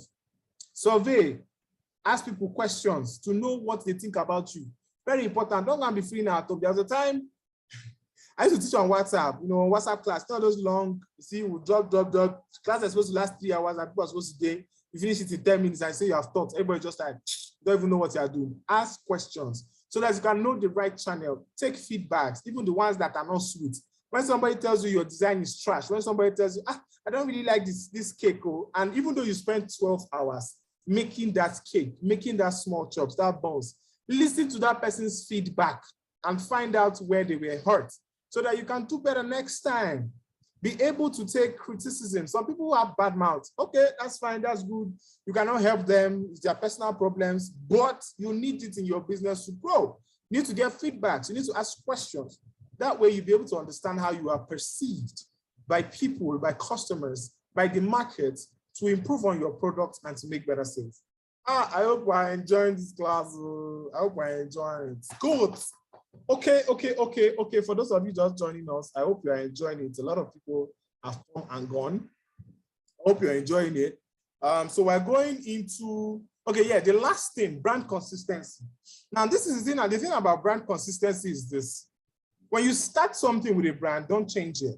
If you want to change it, find a way to communicate to people in such a way that they will flow with you. Don't force it on them. I'll give you an example. I want to go to my IG page on Instagram. I'll show you something that I did with my IG page, right? I was trying to change my brand color, and for some reason, it was as if everybody stopped seeing my posts. They refused to like it too. Like people literally refuse to like my post because I want to change from burgundy, which is wine, to red. And it was as if everybody was like, okay, we don't know this color, Joe. We don't. So when they see my post, they cannot even recognize it. So let me just scroll up. This is my color, this is my wine color on IG. So I think it was around here. Yes. So you see my post was getting 25, 28 likes, 25. Okay, where was the red? 25, like, I said they just chose 25. I've seen 11 likes. My analytics was rubbish. So people were not really flowing with, my posts. When I switched back to having a great design, look at this. This is 128, 434 views. Look at this. Everybody went back to normal, say, oh, I started having comments on my posts. Started having comments. This was just today, this evening, I posted this. I already have 34, no, 64. So you have a lot of people communicating. Why? Because I'm consistent. When you come online, you can see how organized my page is. I've gotten hired by companies because my page was organized. There was consistency. And that's what they were looking for in a designer. So I didn't even have to tell them that I was a designer. They just had to go through my page and say, okay, this guy's been consistent for like 3 years, and this is great. This is great. We love what he's doing. Hey, Obi, we want you to come and work for us. And I didn't give them my price. Do you understand? So your brand consistency matters. The colors you use, keep to your brand guidelines. Have a schedule, like post. We are expecting your post, so post. Unless you are me, post every day. Don't post Monday and post next week, Saturday. Or you disappear on us like 6 months when you're not even popular, and then you come back and say, hi guys, I missed you. We did not miss you. We did not even know that you left. We never even knew that you left. Do you understand? So don't go away, come back, stay consistent, give us content. Constantly give us content, and then do a brand audit to know what exactly people don't like. Check your posts on Instagram, on social media, whatever social media channel you're on, whatever channel you're using to advertise. Check what are people responding to and what are people not responding to. How do they respond positively or negatively to your content, to what you give out? And then you can now determine whether your brand is doing well. So let's go over it again with the brand strategy. We talked about brand identity. We talked about brand communication. We talked about brand positioning. We talked about brand awareness. We talked about brand perception. And lastly, we talked about brand consistency. Those are the formulas that can help you keep, retain high-paying clients. Get them, you have to get those clients, maintain those clients, and retain those clients. Do you understand? All right, so let's get down to, so there's a quote before we go, there's a quote that says 71% of consumers say they are more likely to buy a product or service from a brand they recognize. If you don't have brand strategy, forget it, you are lost in the noise. And you want to be able to draft a strategy that will make you stay in that market and be relevant. I hope I'm breaking your tables tonight. Oh my God, I'm shaking tables. All right. Elisha, this one is even hotter than the one we did last year. Okay, now let's get down to it. Marketing. What is marketing? Everybody's always shouting marketing. People don't even know the difference between marketing and sales, but let's talk about marketing. The process of exploring, creating, and delivering value to meet the needs of a target market in terms of goods and services. That is marketing, right? So if you see yourself crafting this strategy, crafting this up and down, crafting a channel, a way you want to get to your clients, that is marketing. So it's a process of exploring, creating, and delivering values to meet the needs of target markets. Do you understand that? Give me like a minute. I want to check out something. Okay. All right. So the first thing you have to consider while doing your marketing. So now there are characteristics of marketing, and there are 4. I'm just going to share 4, and then I'll break down those 4 into other, things. First is research, right? Research, you have your marketing research, characteristics of your marketing mix, your marketing planning, and your customer satisfaction. These are the 4 branches of your marketing. Do we all understand that? So research. The first thing you want to do in your marketing strategy, you set up your marketing, is to understand your target audience. Who are you advertising to?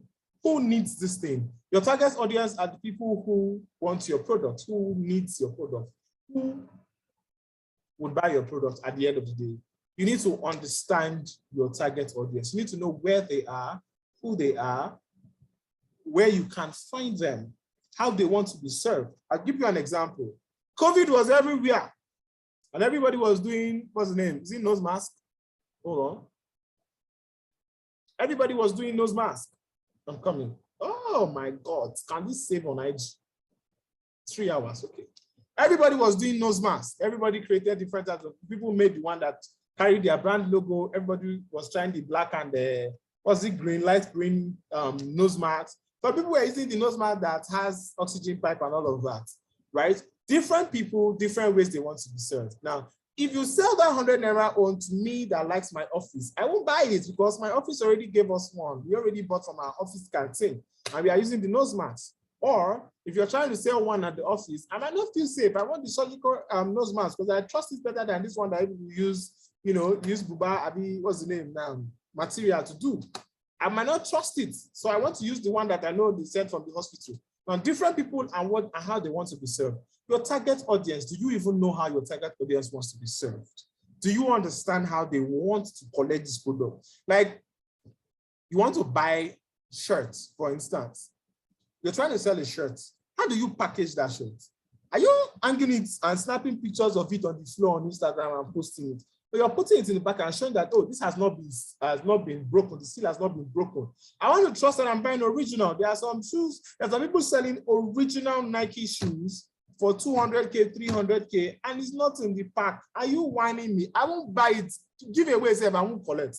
Because I feel it's not original because I want it to pack. You're not serving me the way I want to be served. So to find your target audience, you need to understand how do they want to be served before you even roll out. That's your marketing campaign. Do you understand? What are their needs? What is the problem they want to solve? Don't come to me and tell me your product is the best in the world. We know, but what problem do you want to solve?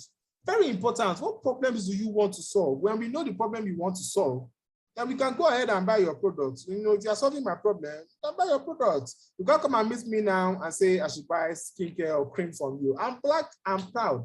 I like to use Vaseline. If you're not comfortable with me using Vaseline, you can leave my front door and go and say to another person, I'm not interested in buying your skincare products. But you can give it to somebody, you can give it to my wife, and she says, oh my God, thank you, it makes me glow.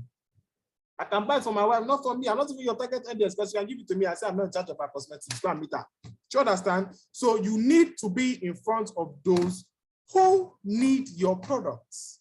Now, your buyer persona is the data of who is going to buy your products. You have to first you even have to understand the particular buyer. I know they've talked about your target audience. Now, let's break it down to the buyer. Now, if I'm selling skincare, for instance, a skincare pack of 150K, I'm not going to target audience, say target women, but if I break it down to buyer persona, I'm not targeting any type of woman. I'm targeting somebody who works in the bank, probably who works in an oil company, or who leads her own company that can carry 150,000 naira and buy skincare pack complete. She has to be living in the high class part of the town, somewhere around Lekki, Aerodrome, or Maitama in Abuja. Has to be somewhere in the high class town, in high class place. Anybody who's trying to buy it that's not a high class person, that's from the low side of town, cannot remain your customer because their finance has to level up. Do you understand? That's one risky thing. So when you say, oh, even people in the low area can afford it, for how long? You need to retain customers you can retain in the long run. So for how long? Do you understand what I'm saying? So a lady, that's one, between the ages of 30 and 45, who still gives a shit about how she looks, who gives a damn about how beautiful she looks to her husband. That's somebody who's clocking 70 who really doesn't care. She just want to have a grandkid. Do you understand? Or somebody who's in secondary school who's trying to pass JAMB or whatever, or trying to cover up for a carryover courses. These people should not. People should not allow me to laugh. But you get what I mean, right? Between the ages of 30 and 45, who earns a certain amount of money, who drives a certain type of car. Do you understand? You are a graphic designer, you're setting up a buyer persona. For what? For personal brand. This personal brand must have this type of characteristics. It must be somebody who has up to 5,000 to 10,000 followers, who has been doing classes before, so he's used to knowing good graphics. So that when they text you, they won't come and be demanding for you to do your design for 1K. You know you're not even supposed to respond to some kind of people. And when you respond, you know how to chase them away and all those kind of things. So you need to understand your buyer persona, break it down. Where do they stay? What do they earn? What do they drive? What do they eat? All those kind of things. You are selling Zobo. You need to sell Zobo. Where can you find more customers? In trade fairs. People come to buy your Zobo in large quantities in trade fairs. That's where you can come and find them. If you're selling to families in bulk, you're selling to schools, to companies in bulk. So stop selling your Zobo to one student, one person. Go to banks. Offer it as lunch. Let it come with a package. Go to your fellow restaurants and offer it as a side, what do they call it now? I don't know the name. Let me use something whatever. Side, whatever to the food they are selling. So instead of buying carbonated drinks, you can put Zobo. You buy fried rice, you add Zobo. Put your Zobo packaging in such a way that, oh my God, it's awesome. Do you understand? So your buyer persona helps you understand what kind of company are you even going to sell to? What kind of person can help you, can buy your product in this amount for you to make the money you are looking for? Your market readiness. Is this market ready for what? All these people that are trying to sell to now, do they want Zobo? If they don't want Zobo, leave them alone. Go to where people are looking for Zobo. I don't know if you guys understand. Great. So now let's get down to marketing mix. Kabalaba. This class is going to be mad. Marketing mix. The first part of marketing mix is your product. Now there are questions you need to ask. What does your customer want? What are they looking for in your products? I've mentioned it up there, but these are things you need to also look at. What do they want? Where would they use it? It's very important. Now, let's say I'm a coach round, for instance. I want to use graphics design. I want to hire a graphics designer. Where am I going to use this flyer that I'm doing? Who's going to see it? What class of people are going to see it? Do you understand what I'm saying? What class of people, if you are creating designs and you are creating it for people who cannot afford it, you can do anyhow. But I want minimalistic designs for people who can pay serious money so that when they see the design, they convey. So now you ask yourself, right? You're trying to run marketing for your brand as a graphic designer, a web designer. The question is, where is this person going to use my design? Then that will determine, okay, the kind of client I want to go for. But if you're doing for anyhow person, you know how much you're going to get back in return. So when you ask what does your customer want, to understand to create a very good marketing plan, to make sure your marketing brings back the result, ask yourself, what does the customer want? Where are they going to use it? What does it look like? What is the experience the customer is going to have with my product? When they are done, would they be happy that they used my brand or they used my product? And they're just going to be angry that, why did I even hire these guys to come and do something for me? What's your branding like? Your branding for your product. I see a lot of people selling very awesome products in very terrible containers. I give you an instance. I sell honey. I have honey. Hold on, you guys give me a minute. Can I have our honey pack? I sell honey, right? My honey is not your regular honey, right? It's a very nice casing. Now, when we were starting, we couldn't go through the stress of having to go get jars. So we worked on our designs. I'm going to remove my filter now so you can see the actual color of this honey. Can you look at this design? Like, we took our time, hired a graphic designer to do this. When we are done, we're going to create videos and take nice photographic pictures of this honey. That's going to make it look like the honey is 20,000 per one. Guys, you can look at this. Look at this. This is honey. So some people put this red, but no flyer, no nothing. And when they print the flyer, it doesn't even look professional. You see flyers that as if they use biro to write it. Very, very important. You don't need things like that. So whenever you're doing your you're doing your marketing, you're setting up your brand, think about your product. Who's going to use it? What kind of name are you going to use for your brand? If it's too long, shorten it. The name of my honey or a honey brand is From Your Farm to Table, Well, we shortened it to FTT. Look at it, FTT. So if you go to www.ftt when we build it, you get it. Instead of www.farmtotable, who has that time to type that kind of thing on a website just to get honey?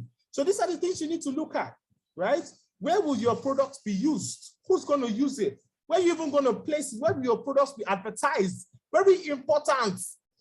You're selling food, you're selling drinks. If they put in a restaurant, if they put in a supermarket, can ShopRite take it? Can Starbucks take it? Can Walmart take it? Can these big brands put it in their supermarkets and say, oh, we're confident about your product? This is what you have to be looking at. What is the difference between you and your competitors? Those guys that you want to be better than, they have something better than you.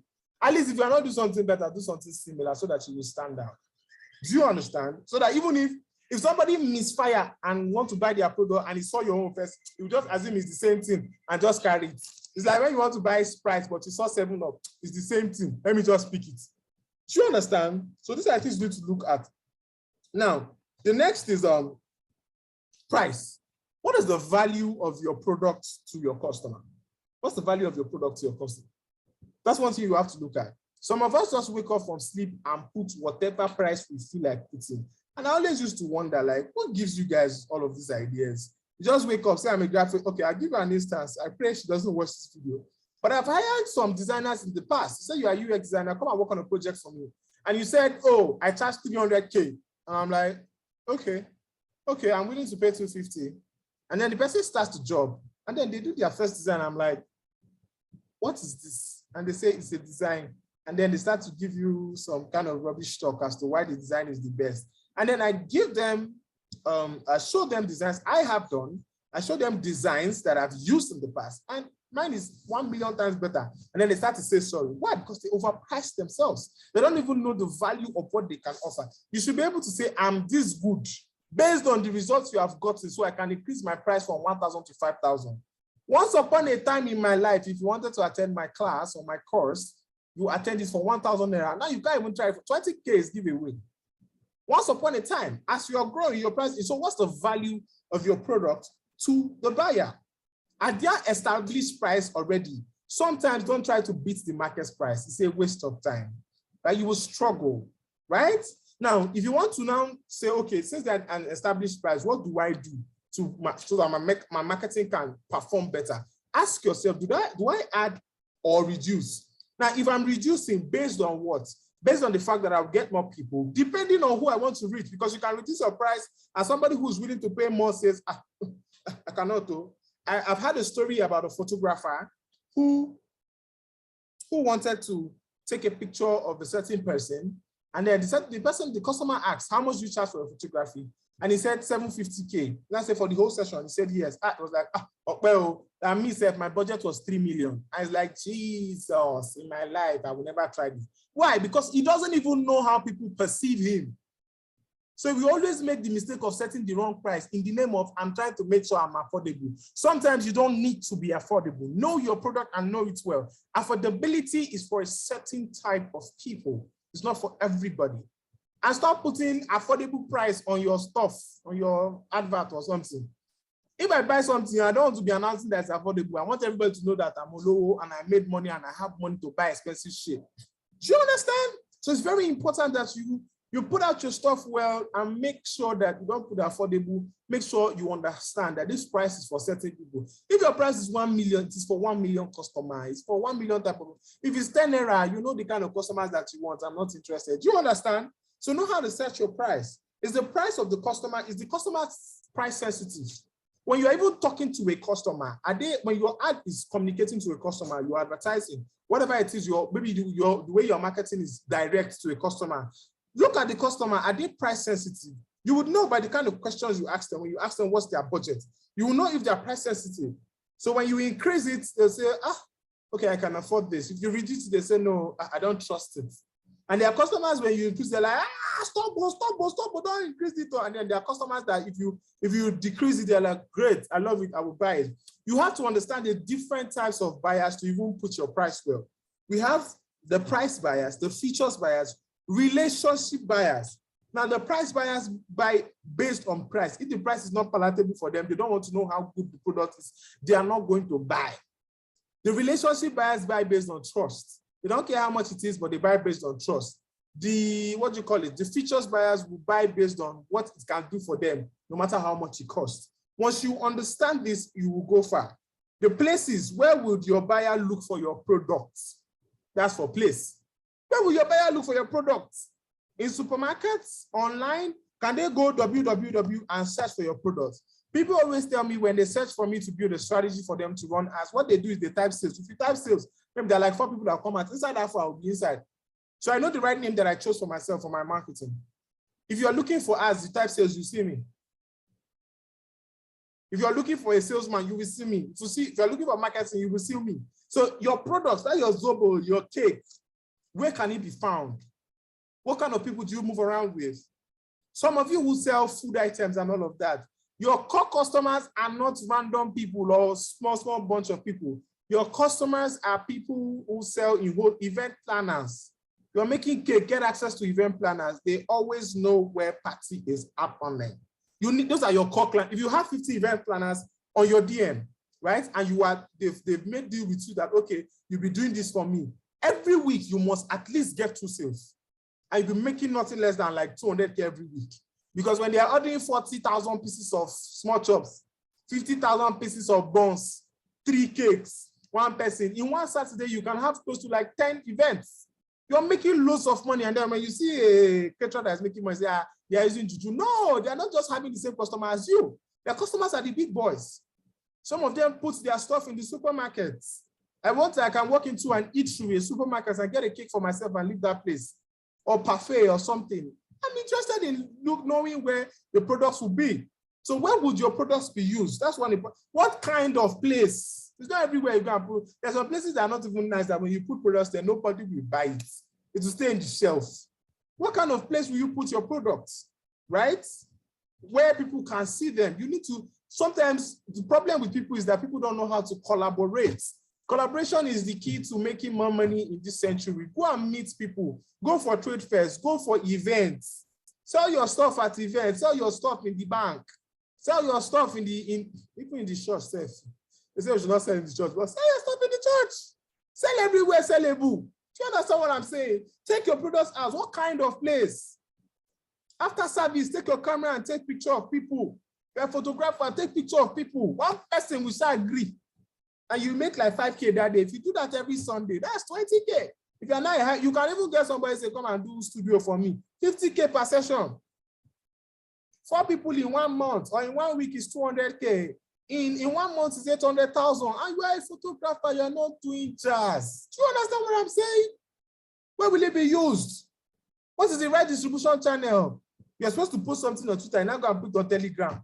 You're supposed to post something on WhatsApp for some particular set of people that you have been nurturing for a very long time. Go and post on Instagram. When nobody responds, my marketing is not working. That's not how it works. You need to be able to know the distribution channel that works for you. Do you need a sales force? Do you need a sales force? You need to understand, do you need more people to sell for you? Do you need affiliates? Do you need referrals? Do you need people that can sell more of your products for you? It gets to a level where you can no longer handle the business on your own. The business now you have to have people sell for you and bring back cuts. That's what marketing companies do it. I hope you all understand. Do you understand? And lastly, promotion. Where and when can you pass your marketing message? Where and when can you pass your marketing message? Very, very, very, very, very important. Where and when can you pass your marketing message? If you cannot pass your marketing message in the right, look for the channel. If your marketing message can be in a program, in a church, even on a one-on-one conversation. Do you understand what I'm saying?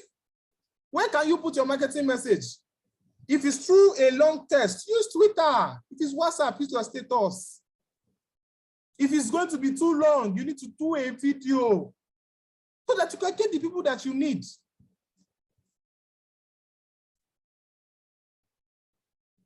What is the best time? Some of you have this issue of not knowing the best time to promote something, to market something. You just think of something today. Oh, great. I have this idea. I want to push it. It's a waste of time. Don't do that. You need to know. You need to know where, when should I promote this thing. Be strategic. When, there's a time when people are feeling down. Enter with your self-development course or something. Give them a free session. Let them see that, okay, this thing can help you. Don't pay for it. There's a trend on vintage. Sell your vintage shirts. People are having sugar, blood level issues in your region. Sell your Zobo, sugar-free Zobo.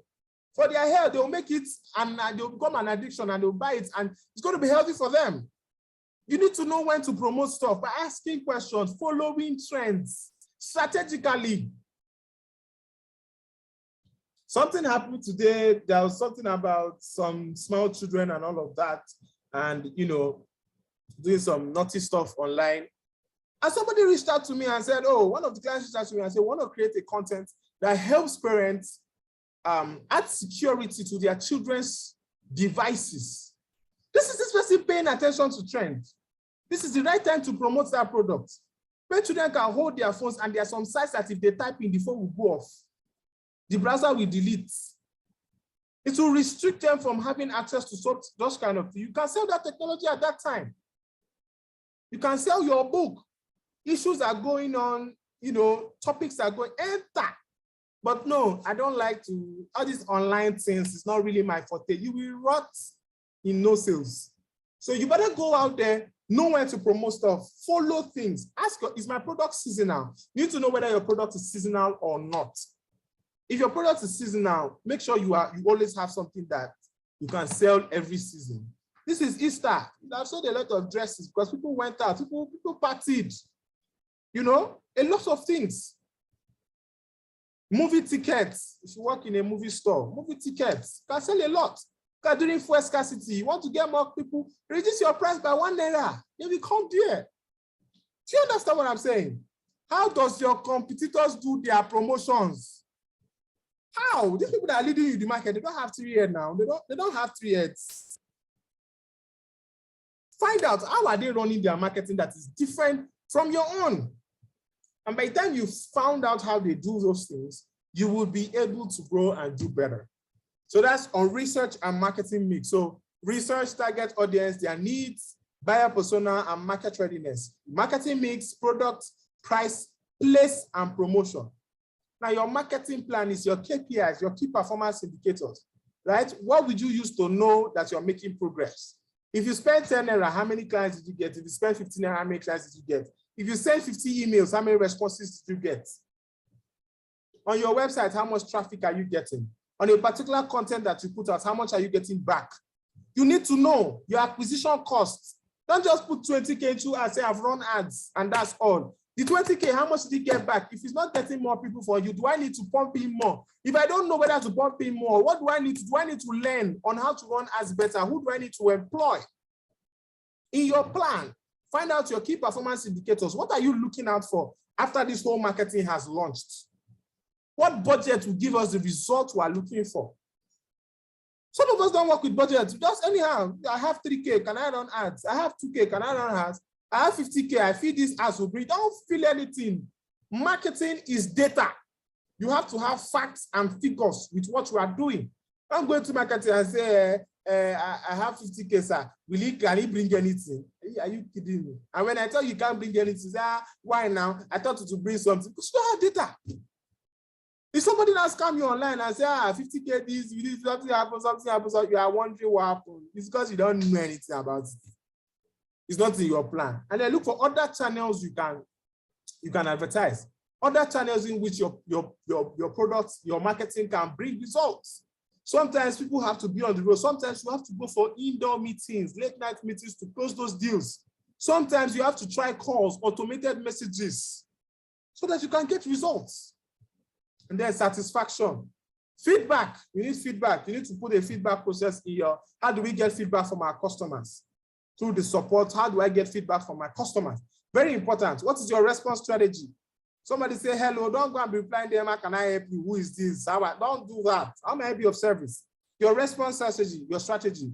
Return and refund policy, have it. So that it won't come by surprise and then the customer will go and drag you on Gist Lovers and drag you like small Jane. Have a return and refund policy down.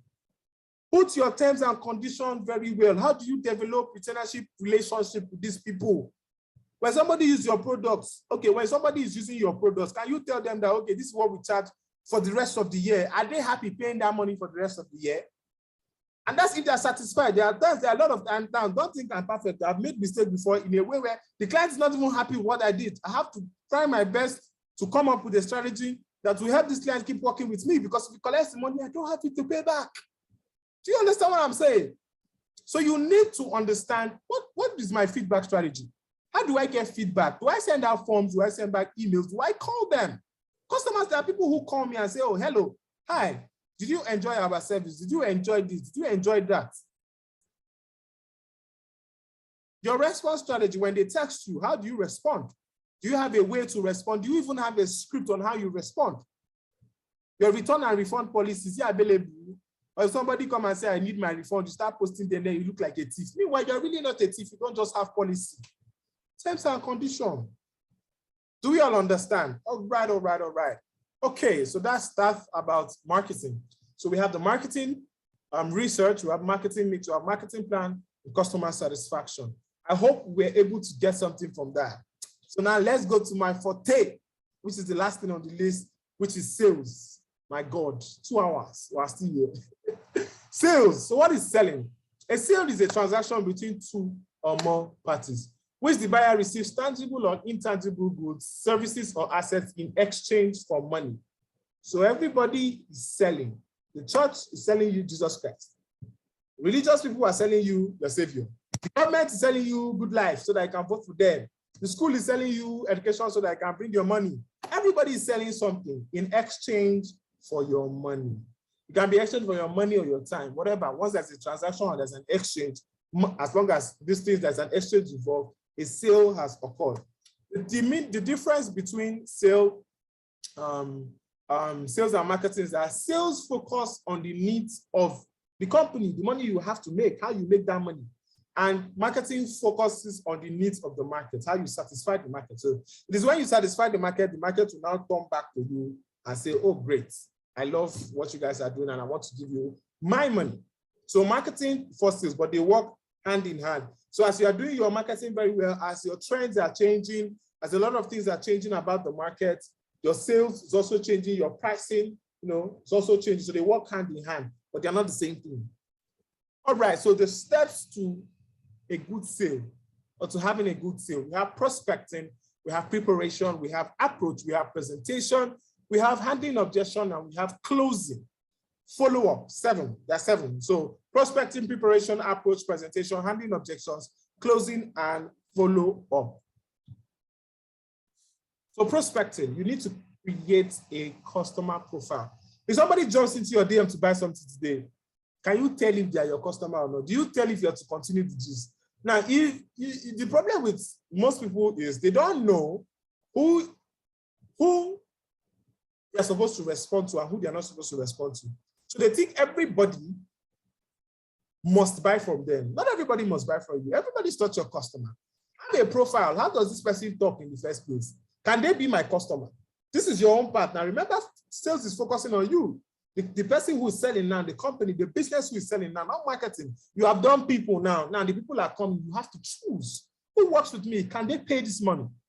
When you mention price, do they know the price? When you put your price on your product and the customer has to ask twice or ask 4 times, in the bid to reduce your price, you know this person is not for you. Now, those of you who have sent me messages on Instagram before. When I say that you cannot afford something because you must have answered 1, 2, 3, 4, 5 questions. Now, I can tell whether or not you cannot buy it from me. So when I see that, oh, you don't fit into the profile, I send you one long essay. That essay has a call to action that you have to answer. And 90% of the time, they answer it and we're done with that conversation. So the highest amount of time I spend on a conversation with customers, 5 minutes. We should be able to close the deal in 5 minutes. If it's going to take more than 5 minutes, let's get on a call. And you have to pass through some stages to know whether I should get you on a call. So I asked you some couple of questions. It's not every business I deal with. I don't deal with businesses who cannot pay 300K for ads. So I won't answer you when you are sending me text. If you are sending me text, I ask you a question. And when you answer that question, I see that you fall into that category. I send you that long message. So, oh, thank you. I cannot afford this. I thank you. Bye-bye. I don't spend 5 days talking to you. Now, but because you don't understand your customer profile, you don't even have a customer profile of what your customers should fit into before they can become your customer. You keep chatting somebody up 1 million times. The person says, I'm not buying. Leave me alone. Leave me alone. I don't want your product. I don't want to buy. These are the things you need. You need to have a customer profile. Have a data, have a script as to how you answer them. If they fit into all those things. I asked you, what business do you do? How can I help you? And what do you want to gain? And you tell me about your business. I see from the tone at which you're talking that what you need, I can provide it, but you can't pay for it. Your response will determine whether you can pay for it or not. And if you don't meet it, I send you a long essay.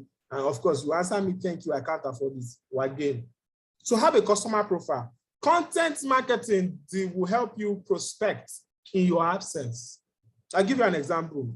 I should be able to come to your Instagram page and see a post that will blow my mind so well that I follow it up till I buy something from you. Now, content marketing can be done in different ways.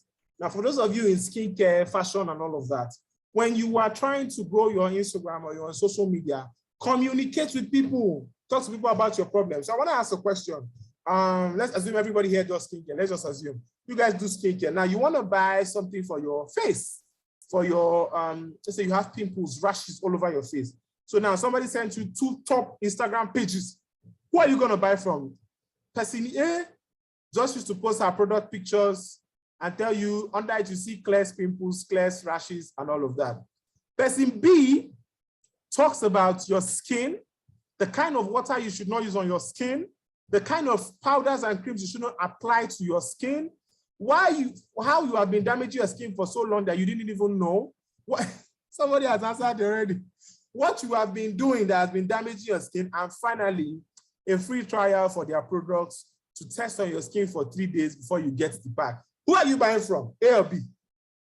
Everybody's answering B. Why? Because this person is communicating with you. This person gave you content. The person didn't even have to run ads. You just came on the post, you watch 1, 2, 3, 4 videos and say, oh, what goes on in your mind is, oh, she cares about my skin. She knows what's going on. She's been experienced. It's not about just posting testimonials up and down, but can they relate to your problem? Do you understand? So when somebody comes in, are you relating to that person's problem? As a person, that will determine whether the person starts the conversation. Do you understand? So plenty of times, many people, and the people who have money want to know that you can actually solve their problem. That's the interesting thing. The people who really want to pay want to know that you can solve their problem. And if you cannot solve their problem, they will go with their money. So your prospecting failed. So have good content. Now your content involves a great headline, a very wonderful story, and a call to action. So you're doing skincare. You see, you can have a content that says how to clear rashes in 10 days. Well, the person says something I've been struggling for 3 years, person say 10 days. And then when the thing starts, you tell the person how you experienced it. It can be a video, it can be a text. How you experienced it, what you tried that didn't work. And the person is following me, say, I've tried 1, I've tried B, I've tried C, I've tried, it didn't work. And then finally, I discovered this. Now, if you want to, this is what this does for me. You list out the solutions of what it has been able to do for you in a short time. Now, if you want to get it, send me a DM. They're going to buy because everything in your content, they can relate with it. So you find out that if you are not authentic, you will make sales. You can only push a lie for a while. Do you understand? Now, next is you can, another strategy for prospecting is email marketing. These are for big brands. You can send emails. You can, these are freelancers. You can send emails to companies, to the HR of companies, or the, what do you call it? Yes, the HR of companies, the CEOs of companies that you want to work for them. Now, if you want to do this, let me give you an insight on how to do this. Let me give you an insight of how to do this, right? So I wanted, there's a very big coach that I wanted to reach out to back in 2020. And there was no way I was going to get access to him because it's not your regular. It's Africa's #1. And I'm like, how do I reach out to this guy? So I went on his website. I didn't really like how it looks like. I did something better. I took some of his books and I redesigned them and the covers. And then I joined his group. I paid to join his group. And then I sent him a text with those things. It was so, it gave me 2 clients in like, now, everything I did didn't cost me more than 20K. I got clients worth over 400K in less than 10 hours from just sending that guy an email, a text, that I could do something for him. So if you're trying to use email marketing to prospect, make sure you're giving the customer something. You're telling them something that is of value to them. Don't send me something that's not of value to me. I expect that I will buy. I won't buy. Do you understand?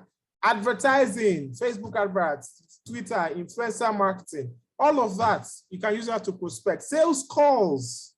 When you use your content marketing and it attracts people, call people, do sales calls, call them on the phone. You can check directories, people interested in real estate, call them. People want to buy houses, they don't know where to. Go out and call people, network, go for meetings, go for seminars. All of you that say, I don't like attending seminars. Seminar is not my thing. I don't like attending this. I don't like, by the time you go, you miss out on those things. You will not be able to get any results. You're supposed to network. When you go for seminars, when you go to church, tell people what to do. When you go to mosque, tell people what to do. When you go to everywhere, when you go to school, everywhere you are, in the bus, talk to somebody. Hi guys, hi, my name is Obi. I'm a digital marketing expert. If you guys want to do something in your business, reach out to me, share your card on the bus and leave. Be proud of your business. That's prospecting. Next, preparation, because you need this before you prospect. Though. You need to know your product very well. Not that I will ask you, what does your product do? You say, That's the end. I'm not talking to you again. Product knowledge is very important. You even need to know who you are selling to so that you don't go and misfire. You're not going to say rubbish to the person. And then the person will now say, oh, they are not interested. You don't say, you have to buy you. I've been on this for this. That's not my business. You need to understand. Ask them questions. What is their budget? Do they need it now? So that you won't stress them, so that the sale will be fast. Do you understand that? Your approach, your magnetic approach by offering something free. There's nobody that has given something free before that will reject free stuff. Nobody rejects free stuff. Give people something free. They will come back for it. They'll come back for it. Give them free stuff. Ask questions. When you ask people questions when you're trying to sell, you close the sale faster. Because you sell faster, ask questions because you need to understand their needs, their pain points. By the time you understand their pain points, their needs, you'll be able to sell better and you'll be able to make more sales. Do you understand? And then your product approach with the features of your product, you can use it to attract more people or sell to more people. There are people that it is important to know the features of a product. Do you understand? Presentation, your products use. Show us how you use your product. Show us how you use it. How will we use it? There are some products you don't need to, what do you call it? Spend so much time using. There's some products, there's a lot of strategy. Help me make it easy. Your product functionality, your product benefits. That's how you make more sales. If you don't understand all these things, you'll be struggling. You will not even know that it's because you're not describing the product to the customer. That's why they are not buying. Now, objections. There are a lot of objections people have when they are trying to sell. Now, somebody says, oh, I already have another company, and you're trying to sell to that person. Tell the person that you know the company already, and this is why your own is better than that company. Now, don't say it in a way that it will badmouth the person, but give the person an offer to try it. Try my stuff for free. Try it for free and see if you enjoy it. When the person tries it and it's better than your competitors' own, they will come to you. It's as simple as ABC. So they say they have a contract, they have an agreement with another company. You can still sell to them by comparing, giving them that comparison, give them a free trial. When they say the cost is too much, give them a free trial. Show them your product statistics. Do you understand? When they are scared that, oh, your product might change functionality, or it might change benefit, it might stop doing the work it's supposed to do. Show them your product statistics. That, okay, within the past 3 years, this is how we've been able to come. And nobody has complained. Somebody say, okay, if you have lasted 3 years, then it's fine. It's okay. No issues. That means if you had issue once, oh my God. Hold on, my IG just stopped. I think it's 2 hours, 30 minutes as the maximum. So I might have to go live again.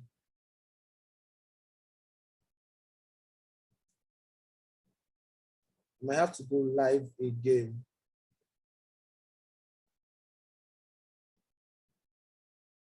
Hold on, guys. Start with class.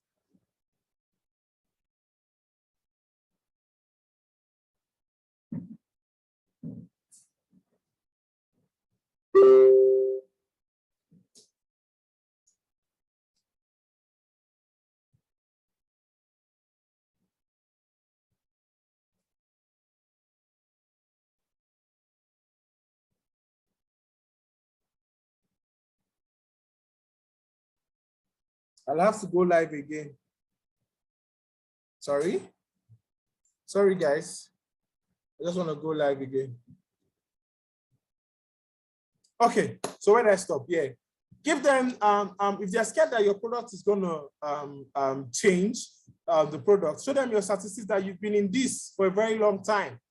If they require a certain type of feature, break down the features for them. Let them know the importance of your product. Now, this is if you're into business. If you're into trading, you might not really need this. But if you're doing a business, let them know of what importance is this product to you. Break it down, features of your product. These are objections customers have. The timing. Show them, okay, they say, I might not need it now. You still want to sell. You still want to sell your product. Told them that, oh, it's not going to be available. No. By next week, the price would have changed. And they won't want to miss out. Limited time offer. If they're still having issues with required features, they need some features they need to see. Show them a product demo. Show them how the product works, how they can use it. You know, give them a trial. This is for different businesses. Do they really need your product? If they need your product, they will buy it. So you need to find out all these things. If they're having objections with, oh, I don't really need it, give them something they need, because you need to know if they need it. So that you don't waste your time trying to make them buy something that they don't need. It's very, very, very important. So we all understand that. All right, so now we know how to handle objections. Closing, choice. Now, when you want to close the sale, you have to ask them, do you want to pay in full or installments? That's how you close the sale. There's some clients who don't want to buy from you because they can't pay in installments. And they don't have the money, but they don't want to buy it. So can you create a plan? Now, you must not. You must not, but can you create a payment plan for them? They will always come back. Because when they are buying from you, when they want to tell their friends about you, they'll be like, follow this guy talk. If you pay payment plan, says you can still pay later. Just buy, you can pay the remaining later. And they'll tell people to increase your sales than when you are insisting, oh, full payment. And sometimes it has to be full payments. You also have to tell the clients why they have to pay full. Of what's important is full payment. Bonus closing. When you are finished giving them everything and they are still having that, just dash them something. Once you dash them something, they will not want to miss that extra that you are dashing them. So they don't give the bonus at the beginning. Give it when they are almost losing interest. Just dash it to them. They won't want to miss it. They'll say, let me just stay. And then they'll take it. Do you all understand? They'll take it. You have closed the sale. And then urgency closing. You can use it. So it's finishing today. It's not available. You see some people telling you 5 left. 5 left. and then everybody rushes the product. Now, product that was there for 1 month that didn't sell, because you put five products left, everybody now rushed it. So these are these are the strategies to sell and close your sales. Onboarding, feedback, response to issues, default. When you default on something, how do you respond? When you default, how do you fix your default? How do you even onboard your clients, follow them up? Okay, they've paid now. Okay, how do you now onboard them? How do you help them know whether they will pay again? Your feedback session, response to their issues. I hope we all understand this. So like I said from the beginning, steps to a good sale or selling, you have prospecting, you have preparation, you have approach, you have presentation, you have handling of objections, closing, and follow up. Do you understand? Now, I added a bonus, which is the AIDA, they call it the AIDA principle, right? To sales, where you have something that grabs their attention, and another thing that keeps their interest. So you keep their interest via content, you build their desire via more content, and drop your offer with a call to action. They will buy. So attention, interest, desire, and action. Do you understand? Then you build a sales funnel. A sales funnel is where your customers go, the channels your customers go to become your customer. So first they see what? Now let me build a sales funnel for you. First, okay, now let me build a sales funnel to how I got people to attend this class now. First, I did a design. So I post the design on my social media. So it's from design to ads, from ads to group. Now I added to a group. From the group, I post the group link, the Zoom link, from the Zoom link down to Zoom Live. Do you understand? So you can do that. It can go from your graphics to your ads, from ads to email, from email to website, website to whatever, video to your WhatsApp, and then you close the sale. And then lastly, we have the band strategy, which is how you close your sales even when customers are having objections. Ask them what their budget is so that you can help them create a payments plan. Who is the authority in that sale? So now, for those of you who are into real estate, when a man and his wife comes to buy something, please be nice to the wife. She's the superpower. She is the superpower. Be nice to the wife of the man who came to buy that 200 million naira house. If she says, honey, I don't like this place, that's it though, you can never get that sale. So you need to know the authority. You might think that, oh, it's the man that is paid, so it's the authority. Emotionally, the woman is the authority. So you need to know who the authority is. For some companies, you need to speak directly to the CEO. Sometimes you need to speak to the gatekeepers, the receptionists, the people you met first in front of the building.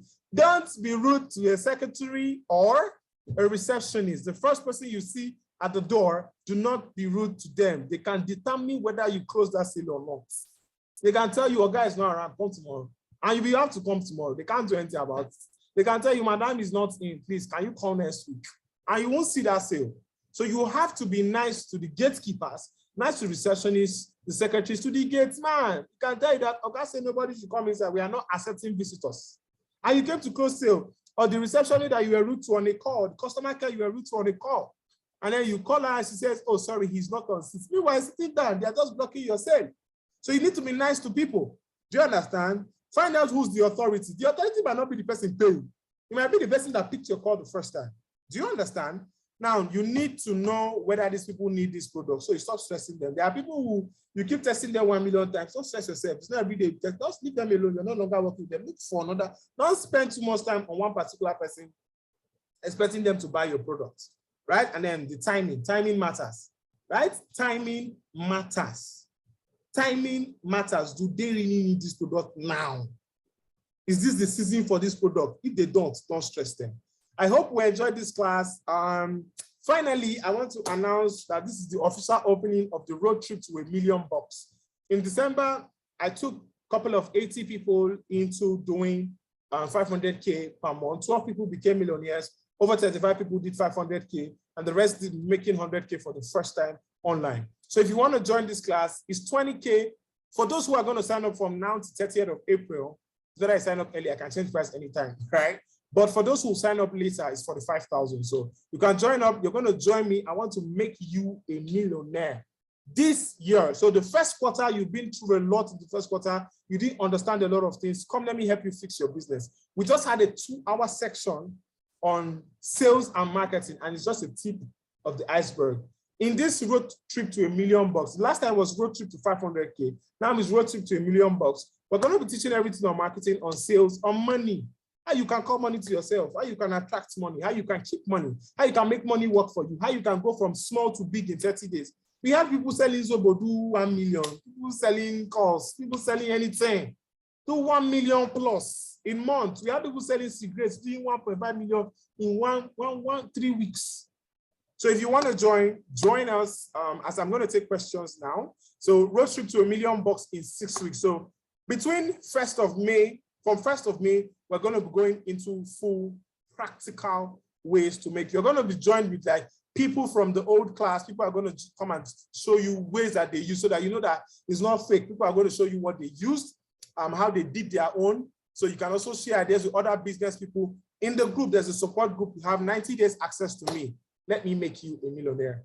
Thank you very much, guys. I'm going to be opening the group now for questions. If you're watching this in the future, thank you so much for watching. If you have a question, go to IG, Salesman OB, and send me a message. Thank you, guys. God bless you. Question time. All right, guys. Did you guys enjoy this session?